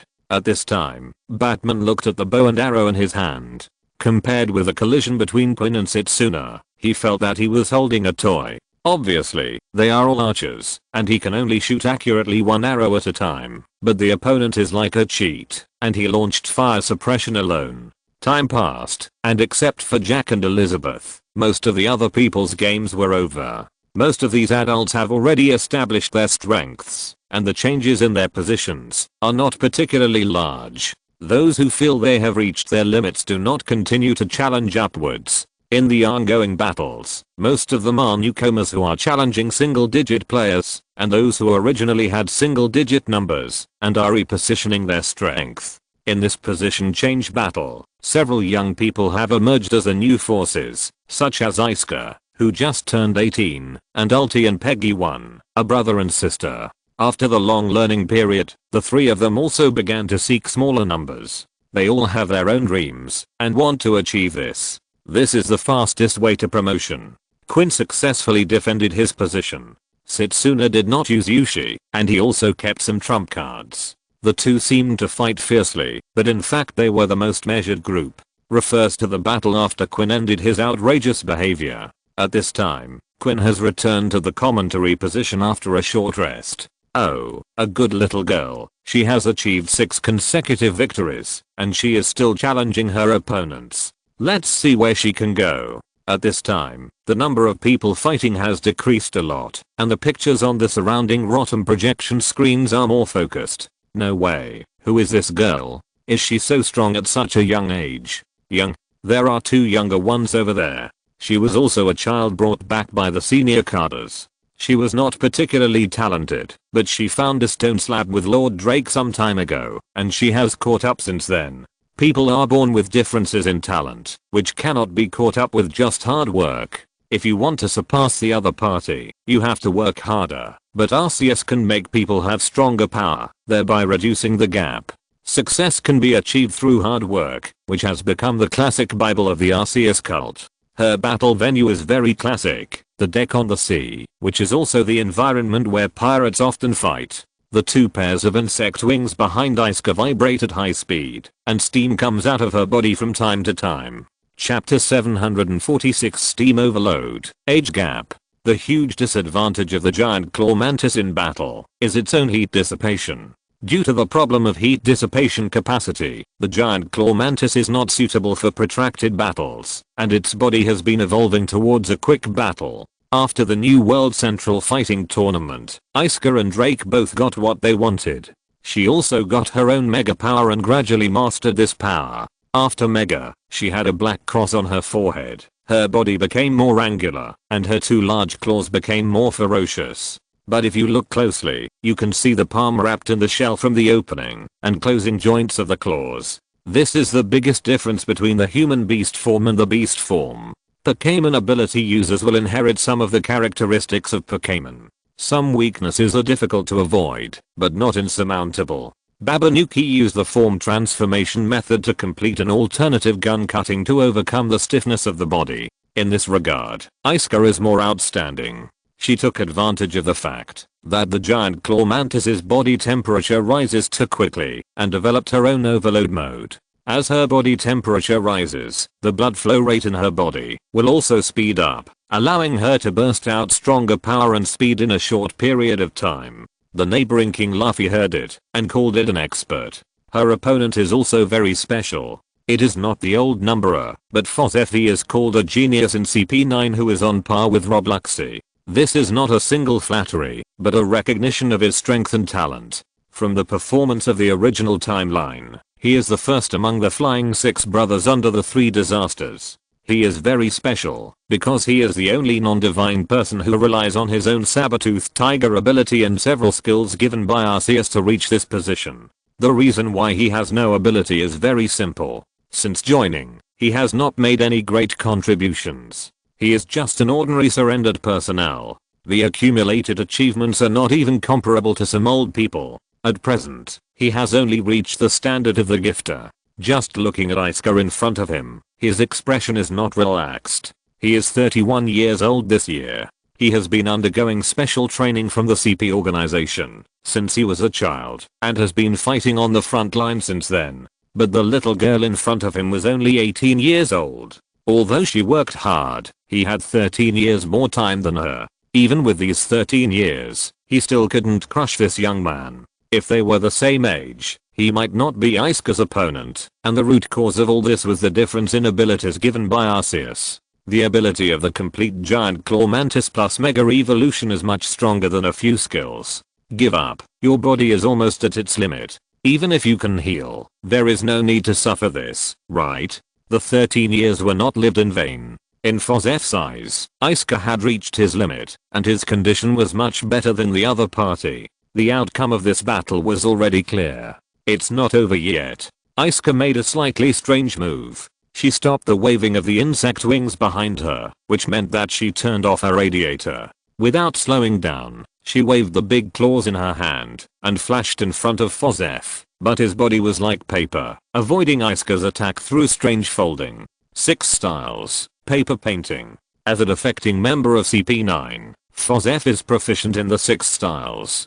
Paper painting does not have the power to predict the opponent's movements with observation haki, but uses the perception of airflow to allow the body to evade in the form of muscle reaction. These skills can be passed down in the world government and the navy. Naturally, they have their own significance. However, Fozef found that Isuka's movements were gradually speeding up, and his body began to emit bursts of heat. The two pincers were wrapped in white light. With the blessing of continuous slashing, Isuka's attacks continued to hit Fozef. The giant pincers were best at not clamping, but smashing people. Madman. He didn't quite understand. It was just an internal qualifying competition. Why did he have to fight to this extent? Even if there was a difference in the treatment of the top 10, it was limited. With limited abilities, there was no need to fight desperately. Although he didn't understand Isuka's behavior, his movements did not stop. A low roar came from his throat, and a harsh metal friction sound came from Fozef's mouth.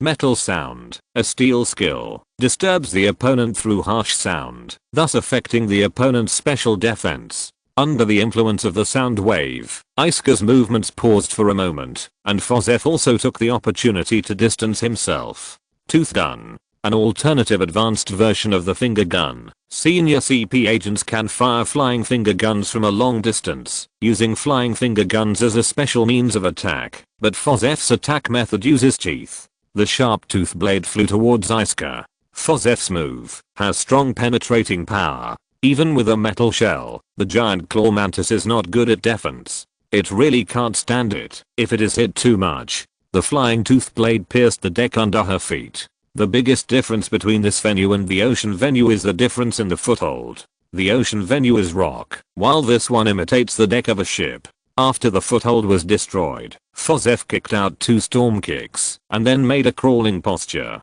Iron block fist flash. This special attack method uses iron blocks to increase its hardness and uses teeth as sharp blades and the whole body as a weapon. It is powerful, but it needs to be charged. After all, the side effect of iron blocks is that movement is restricted. Except for a few people, other people can't move at all when using iron blocks. Fozef's attack method is just a trick. Clang. The result is not what Fozef thought, because Isuka's 2 pliers actually forcibly grabbed his teeth, thus entering a state of wrestling. Brute force is not Isuka's strong point. In the previous battle, Isuka had never used this method. At this time, he didn't understand what she wanted to do until he saw the light brewing in the 2 pliers, but when he wanted to retreat, it was too late. Boom. The destructive death ray was released close to the face, and the explosion included both of them. She had reached her limit. This was her last blow. After the explosion, her body had been passively released from the transformation state, and she ran out of energy and fell into a coma. Ahem. In the smoke, Fozef stood up again. He won, but he was not very happy. He knew very well that he could win, only because he was older. At the age of 18, he was definitely not the opponent of the 18-year-old Isuka. In the medical station, Fozef was also receiving treatment at the same time as Isuka, and he had already recovered his original consciousness. At such a young age, what are you fighting for? A higher status, stronger power, and the capital to practice my own justice. What a joke. I can actually hear the word justice from a pirate. Listening to Isuka's answer, Fozef was stunned for a moment. Before defecting, he occasionally believed in that word. CP members will go through brainwashing, and the sentence that the instructor said most often is that they are the guardians of the darkness, representing the justice of the darkness in the world. But since he failed the mission, was imprisoned, and saw the jailer mysteriously disappear because of mentioning a word, he no longer believed in this word. Pirates are not justice, but Lord Arceus can do it. I want a higher position, and then get more power from Lord Arceus. When Lord Arceus finds all his power, the world will be purified. No one in this world will be burned by fire again. At this point, Fozef also noticed that Isuka had a scar on his hand, which seemed to be caused by the burning of the fire. Chapter 747. It is well known that getting beaten can make you stronger. Listening to Isuka's words, Fozef hesitated. His faith was easily shaken, and he was also a pragmatist. During his time in prison, he had heard the legend of Nika, and he actually prayed to Nika, but it was useless. After escaping from prison, he had already lost faith, and came to the beasts just to survive. No matter what the reason for his defection, he was a stain in the CP organization, but he found a suitable umbrella, and the outdated information in his mind was not worth the world government sending people for him. In this regard, FOSF's value is not as good as Quinn, so he is not so restrained, and after finding a backer, he can still move freely outside. But this does not mean that the world government will let him go and not send people on purpose, but when there is a chance, they will still choose to eliminate him along the way. So FOSF also pursues strength. After all, this is the best way to save his life. No matter how strong the backer is, it is not as important as his own strength. An ordinary jailer can have an impact on FOSF's beliefs under the right circumstances, not to mention the professionals in Wano country. Under the influence of Misu, FOSF was baptized by faith and saw the pragmatism of the cult of Arceus. Although he is not a fanatic, he also desires more status.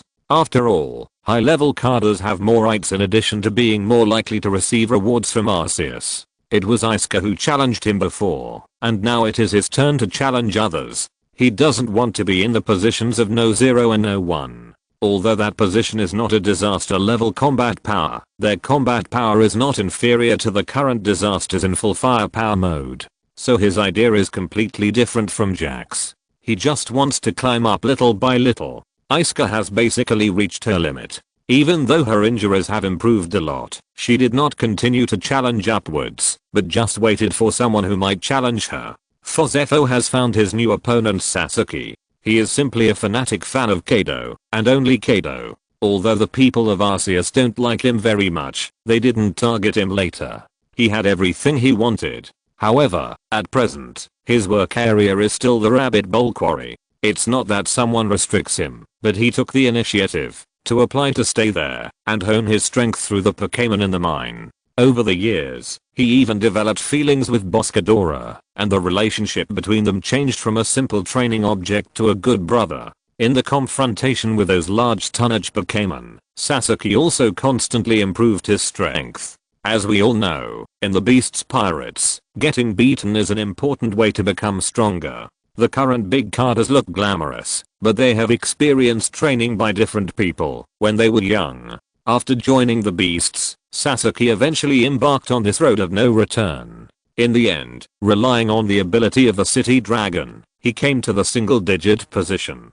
The venue chosen is also mountains and rivers, but Fosfu experienced a completely different fighting style. Isuka had not taken his attack head-on except for the last move that almost killed both of them. Thinking about it now, he couldn't accept Isuka's life-threatening way. If this wasn't a ring, the best result of her move would be to hurt the enemy by 1,000 and lose 800 of her own. Under the state of high temperature overload, her steel shell had become relatively fragile, and the destructive death light was detonated at close range, and her two hands temporarily lost their combat effectiveness. It would be good if that move could knock down the enemy, but as long as the enemy was still able to move, it would be a big trouble. This kind of fighting style that can only be used on the field. Fosfu didn't like it, because he would not sacrifice himself for the mission goal. But now, if he encountered that situation again, he had to fight, because he had no way out. Knowing that secret, and falling into the hands of the world government, he would not have a good end.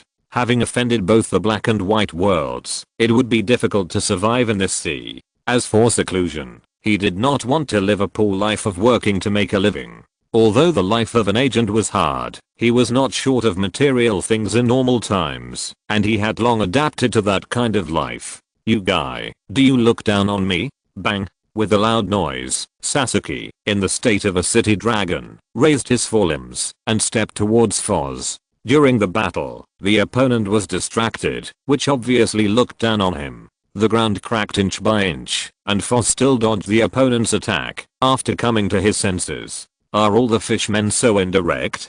Sasuke's fighting style is now similar to Jack's, relying on his own strong defense and brute force to fight, but he is not as strong as Jack, and his defense is not as good as Jack. Quinn's tropical dragon still has the original second brain, so he can complete a series of outrageous self-transformations such as the Brachiosaurus launcher and the Brachiosaurus snake. But Arceus only gave the horns of the Triceratops period to the guardian dragon, giving him more means of attack. The The bone plate that originally protected the neck is gone. Without that bone plate, he can't do the strange operations of the helicopters. Fozef has some prejudices against the fishmen. CP agents are selected from young children, and people at this stage can be better shaped. In his past education, the history of the fishmen can be called the history of slaves. In his heart, the fishmen are slightly inferior. In the Onigashima War in the original timeline, he also looked down on Jinbe's race.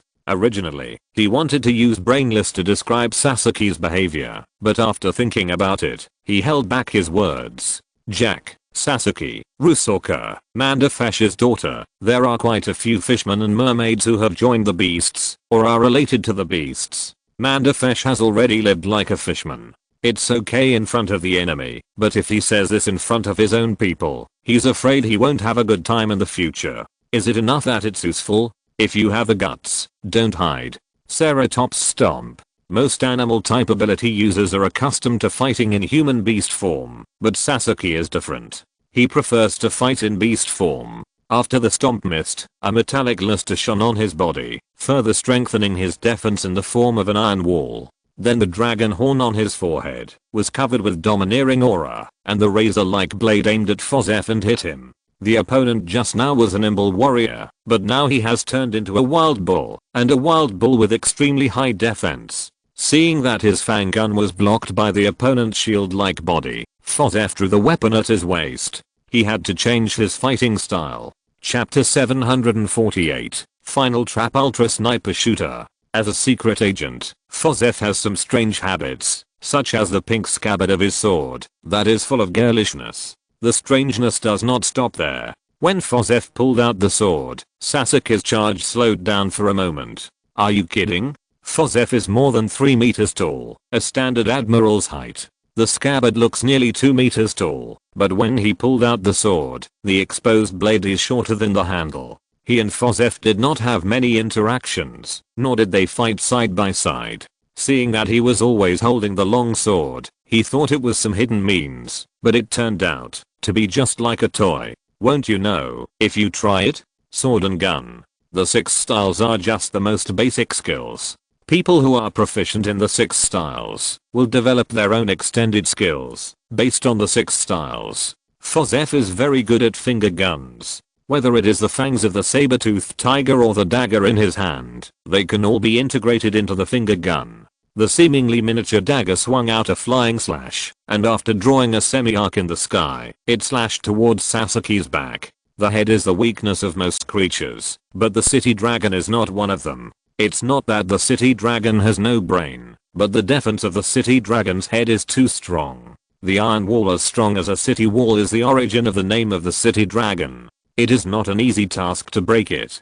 Fuzfu was born as an agent. He didn't want to act recklessly, unless it was necessary. If the city wall couldn't be broken, then he would find a way to bypass it. The penetration of the knife and gun is not as good as his tooth gun, but it is more flexible. Sasuke is similar to Jack not only in advantages, but also in disadvantages. But he also has a way to deal with it. Since he lacks flexibility, he simply stopped dodging. After another fight, Sasuke has stood up and turned into a steel dragon man, and there is also a new weapon in his palm. Like Fozefo, his weapon was also specially made, but it was not a short dagger like Fozefo, but an exquisite mechanical spiral knife. With the help of the mechanism on the knife, Fozefo's weapon was thrown away, and the battle returned to the original melee state. The battle situation was very similar to the battle between Jack and Elizabeth. The fighting styles of the two groups of players were similar and there was not much difference. It was just that they were not as good as the other side in terms of viewing, but there was still a group of people watching their battle with great interest. For example, the Rabbit Bowl Quarry. Even those who stayed in Wano country could watch the situation there through the signal broadcast of Rotom. Not only the pirates who stayed on the main island, but also some prisoners in the quarry had the right to watch the show. For these prisoners, no matter what the show was, it was better to relax than to work. This was also the spiritual deterrence of the beasts to these people. Through the battle of the Kadas, they understood what opponents they were facing, and how ridiculous their behavior was. At this time, the TV screen here was playing the battle between Sasuke and Foz. As for why it was not someone else's battle, you have to ask Boscadora, who was holding the remote control. Babanuki and Avego were both participating in the ranking battle outside at this time. The boss of the rabbit bowl mine was temporarily handed over to Boscadora. Looking at Sasuke and Foz on the screen, it showed a very human expression of relief on its face. It seemed that it felt that the little brother who practiced with it every day had finally grown up, and it was not in vain for so many years. A metal friction sound like scratching glass sounded. Under the interference of the metal sound, F's tiger claws also lit up with a metallic luster. F slid and hit Sasuke's weak point from below. Compared with the solid shell outside, the body here is relatively soft. His steel claws also had a better effect, but facing Sasuke's health bar, his attack did not have much effect. Sasuke endured the pain and pressed down directly, but his pressure only made a deep pit on the ground. Although he missed again, Sasuke was not discouraged. Fu had consumed more energy than him, and in terms of physical strength, he had already won. In the end, Fu did not win, but was defeated by Sasuke in the war of attrition, but Fu was not very convinced. In terms of combat skills and experience, he was richer than Sasuke, and in terms of the number of hits, he was also far higher than Sasuke. The level of domineering was almost the same, and the biggest gap between them was ability. If he also had the ability of Mythical Beast, then he would definitely not lose to Sasuke in this battle. So far, Fu has become more obsessed with obtaining the power given by Arceus. The war of attrition between the two of them has ended, but Jack and Elizabeth's battle is still going on. At this time, the city battlefield has become a ruin. A large number of buildings have been razed to the ground under Jack's trampling. Elizabeth has little room to move. Now, you have nowhere to hide. Jack has many scars on his body, but they are only superficial wounds. Elizabeth's attack seems a little powerless in the face of Jack's defense. Even if he keeps consuming the opponent by taking advantage of the battlefield environment, Jack is still in a good state. Elizabeth is not only moving her sniper position, but also leaving a large number of traps. Jack can be said to have rushed out by stepping on the trap array. Snap, snap, snap. Jack heard a burst of applause. It was Elizabeth who was applauding. Not bad. Very good. You handled all my traps, and if you can solve this last one, then you win. Elizabeth in front of Jack suddenly turned into a pool of water. After following Alga in battle for a long time, Elizabeth also has a stronger understanding of disguise and deception. This is a substitute she made with a lot of physical strength. The purpose is to attract Jack's attention. And her real body has moved to the other end of the field at this time, and her body has undergone tremendous changes. The tail behind her became extremely thick, and after circling up, it became a sniper platform. The water flow formed the shape of a liquid sniper rifle under her compression. Thousand Faces Chameleon, Super Gigantamax state. In this state, her sniping will be greatly improved in both range and power. The water droplets gathered at the muzzle, and then aimed at Jack in the distance. Super Gigantamax Sniper Shooter. Before the voice fell, the bullet had already been fired. The water flow cut through the air, accompanied by a huge sonic boom, and finally hit Jack's body. The compressed water flow exploded in an instant, and the huge waves generated by the explosion covered Jack. This was the strongest attack Elizabeth could make. Since she found that Jack's defense was difficult to break through, all her actions were paving the way for this final attack. If this trick can't break the defense, then she will lose with conviction. If you're listening to this novel on a channel other than Fanfic World, it means they downloaded and uploaded it without effort. We cordially invite you to visit our channel, Mundo Fanfic Novelos. There you'll find the original version of this story and you can explore many other novels of various genres. We're waiting for you to immerse yourself in a world of incredible novels.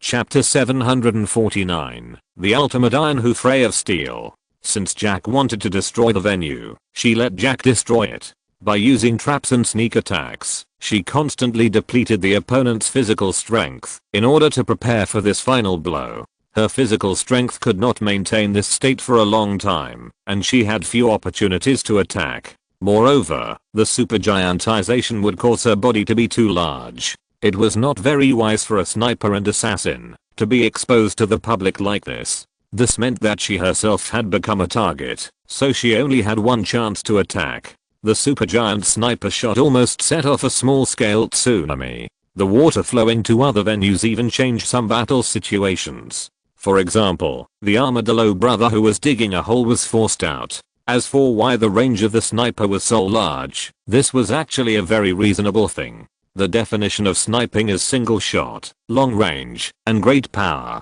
According to the analysis of weapons, individual missiles can also be used as sniper rifles, but the range is a bit larger, but it is not unacceptable. After all, the range error of some rocket launchers is 1,700 kilometers. In the waves, Jack stood up again, but there were many more slightly hideous cracks on his body. Even a body of steel could not withstand this strongest blow. The attack of the super sniper shot successfully broke Jack's defense, but it did not make him lose his fighting power. His identity as a fisherman helped him a lot. If he could not breathe underwater, the burst of water would be enough to suffocate him and make him unconscious. In addition, his practice of fisherman judo also helped him to dissolve some of the force of the attack. This was already the limit of his practice. If he wanted to throw the super sniper shot back, a normal person could not do such a thing. But now, the steel on Jack's body almost entered a state of melting and gradually condensed towards the front part of his trunk. Now I found you. This melting was not caused by Elizabeth, but Jack's own choice. In the previous battle, Jack was not consumed unilaterally, and Elizabeth was the same. She could have delayed for a while, but if she continued, she would not have the physical strength to launch this final attack. Jack didn't think that those were traps before. He was just rushing. Now, although he fell into the trap, he still decided to rush to the end. The steel on his body is the source of his proud defense, and this attack is the strongest long-range attack he can launch. A powerful move that sacrifices his own defense. Iron Hoof Light. Iron Hoof Light is one of the most powerful moves in the steel attribute, but it hurts the enemy 1,000 times and hurts itself 800 times. The user will integrate his own steel into the light to exert the greatest power, but steel is part of the body of steel Pokemon, which will cause great damage to itself. It takes a long time to recuperate after the battle. Elizabeth's Gigantamax exposed his position, which also gave Jack an opportunity. He was not unfamiliar with Elizabeth. According to Elizabeth's limit, she should be able to shoot 3 times. If he didn't launch a counterattack now and let Elizabeth shoot again, he wouldn't be able to bear it. His fighting style is reckless. Since he wants to rush, he might as well rush to the end. Elizabeth's condition is not very good. After this attack, either Elizabeth falls or he falls. Elizabeth is no longer hard to catch after the Dynamax. She had considered the decision to Dynamax carefully. If she didn't do that, she would slowly consume her physical strength. She would definitely not be Jack's opponent if she simply consumed her physical strength, so she could only choose to find an opportunity to give him a fatal blow. Unfortunately, Jack has grown up. The iron torrent composed of Iron Hoof rays swept through, and the longest game finally came to an end. Well, let me congratulate Jack, brother. He successfully defeated No 2. This is also the first time that the top 3 numbered people have been defeated. But I don't want to cheer for him. At the end, Quinn showed a very disgusted expression and then reached out to pull a piece of iron from his body. Jack successfully completed his goal. After his injuries were treated, he stayed in the medical station temporarily, but Elizabeth did not leave either. Aren't you going to grab other positions? No need. Anyway, there is not much difference. I stay with Olga most of the time, and this number doesn't mean much. Elizabeth took the number left by Jack and did not continue to challenge others. Except for Setsuna and Mandafesh, the single-digit numbered people have almost ushered in a major change. Many people's rankings have fallen, except for one person, Drake, whose ranking has moved up in this battle. Now she is facing the challenge of Sasuke. Monsters, these guys are more terrifying than before. Flower Capital, Shogun Palace, also broadcasting images from Rotom. The remnants of Kazuki's retainers have solemn expressions.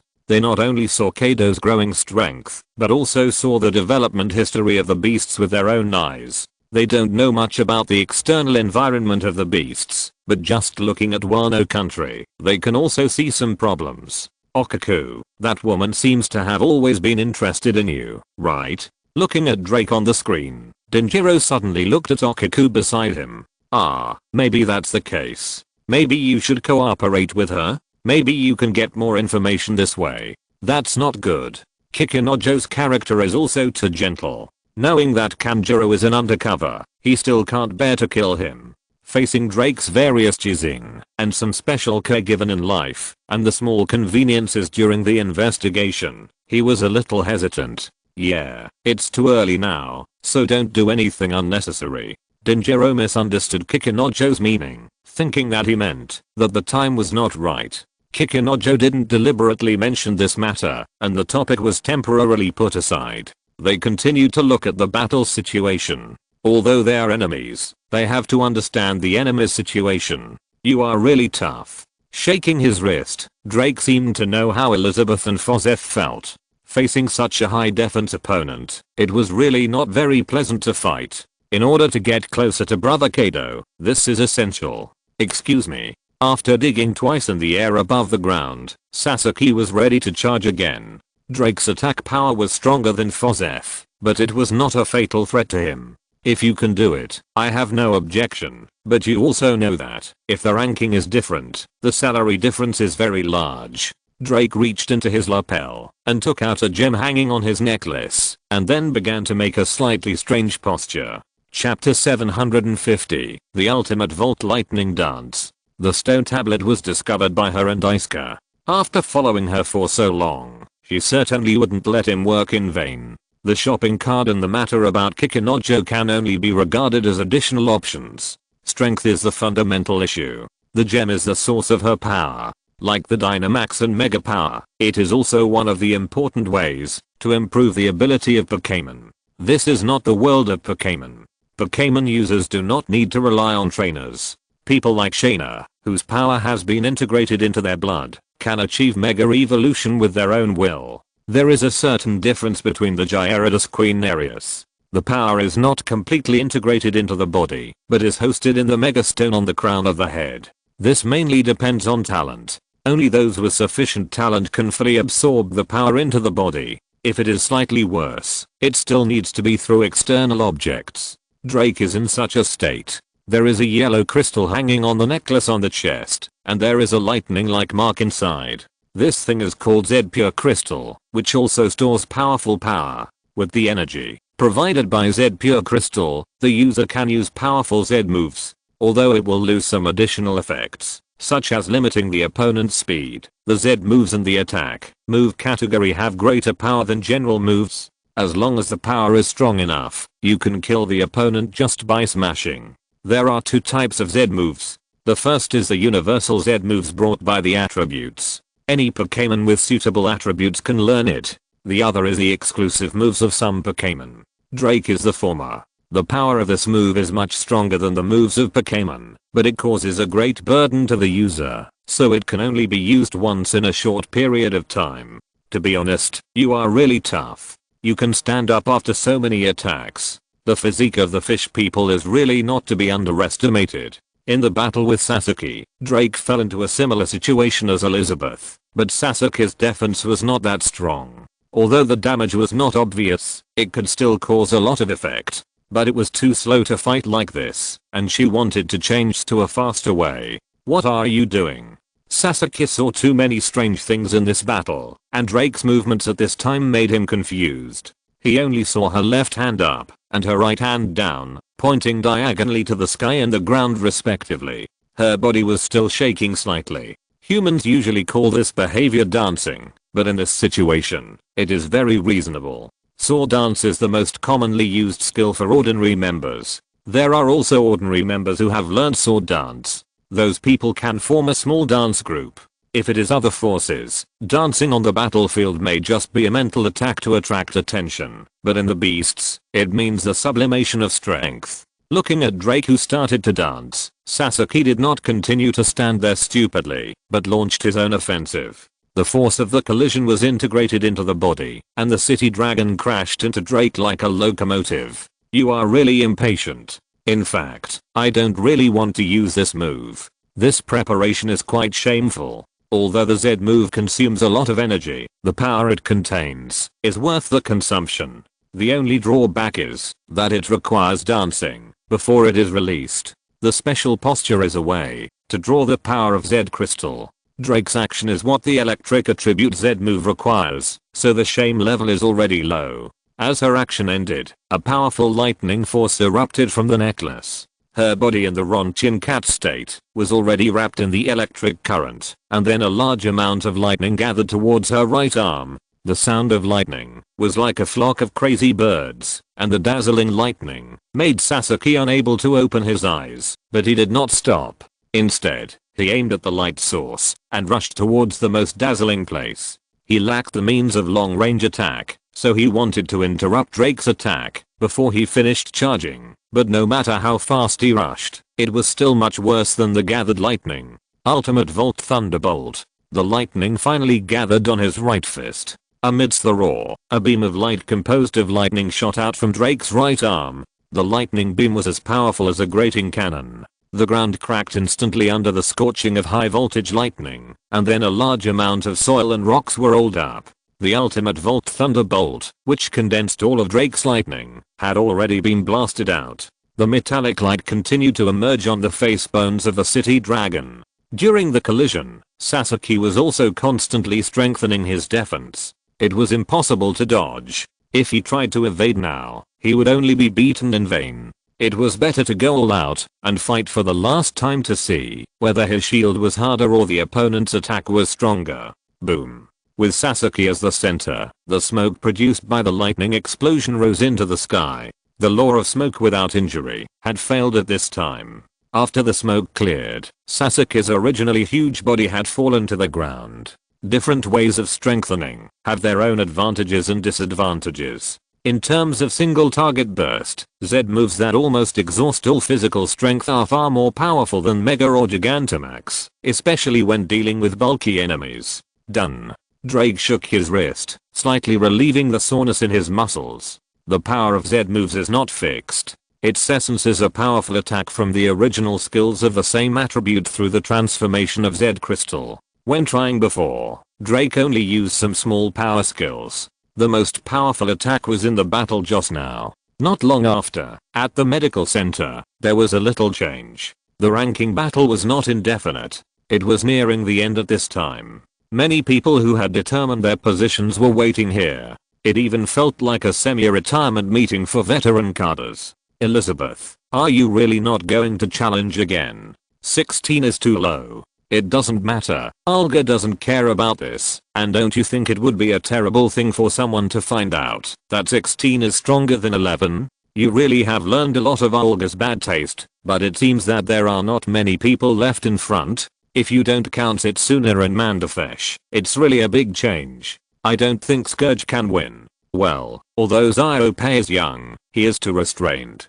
Several people discussed the results of the battle, and Derek's appearance broke the previous topic. Hey, Derek, as one of us old people who is climbing up, do you consider treating us? Hooking Derek's shoulder, Emmeline had an urge to eat the big money, but she forgot a very important thing. Treating? No problem, all the expenses today are on me, but who of you can lend me some money first? End of this chapter. Thank you very much for reaching the end. Don't forget to like. Looking for more exclusive content and immediate access? Subscribe to our Patreon. Remember, every like, subscription, or donation encourages us to continue. Thanks to everyone. See you in the next video.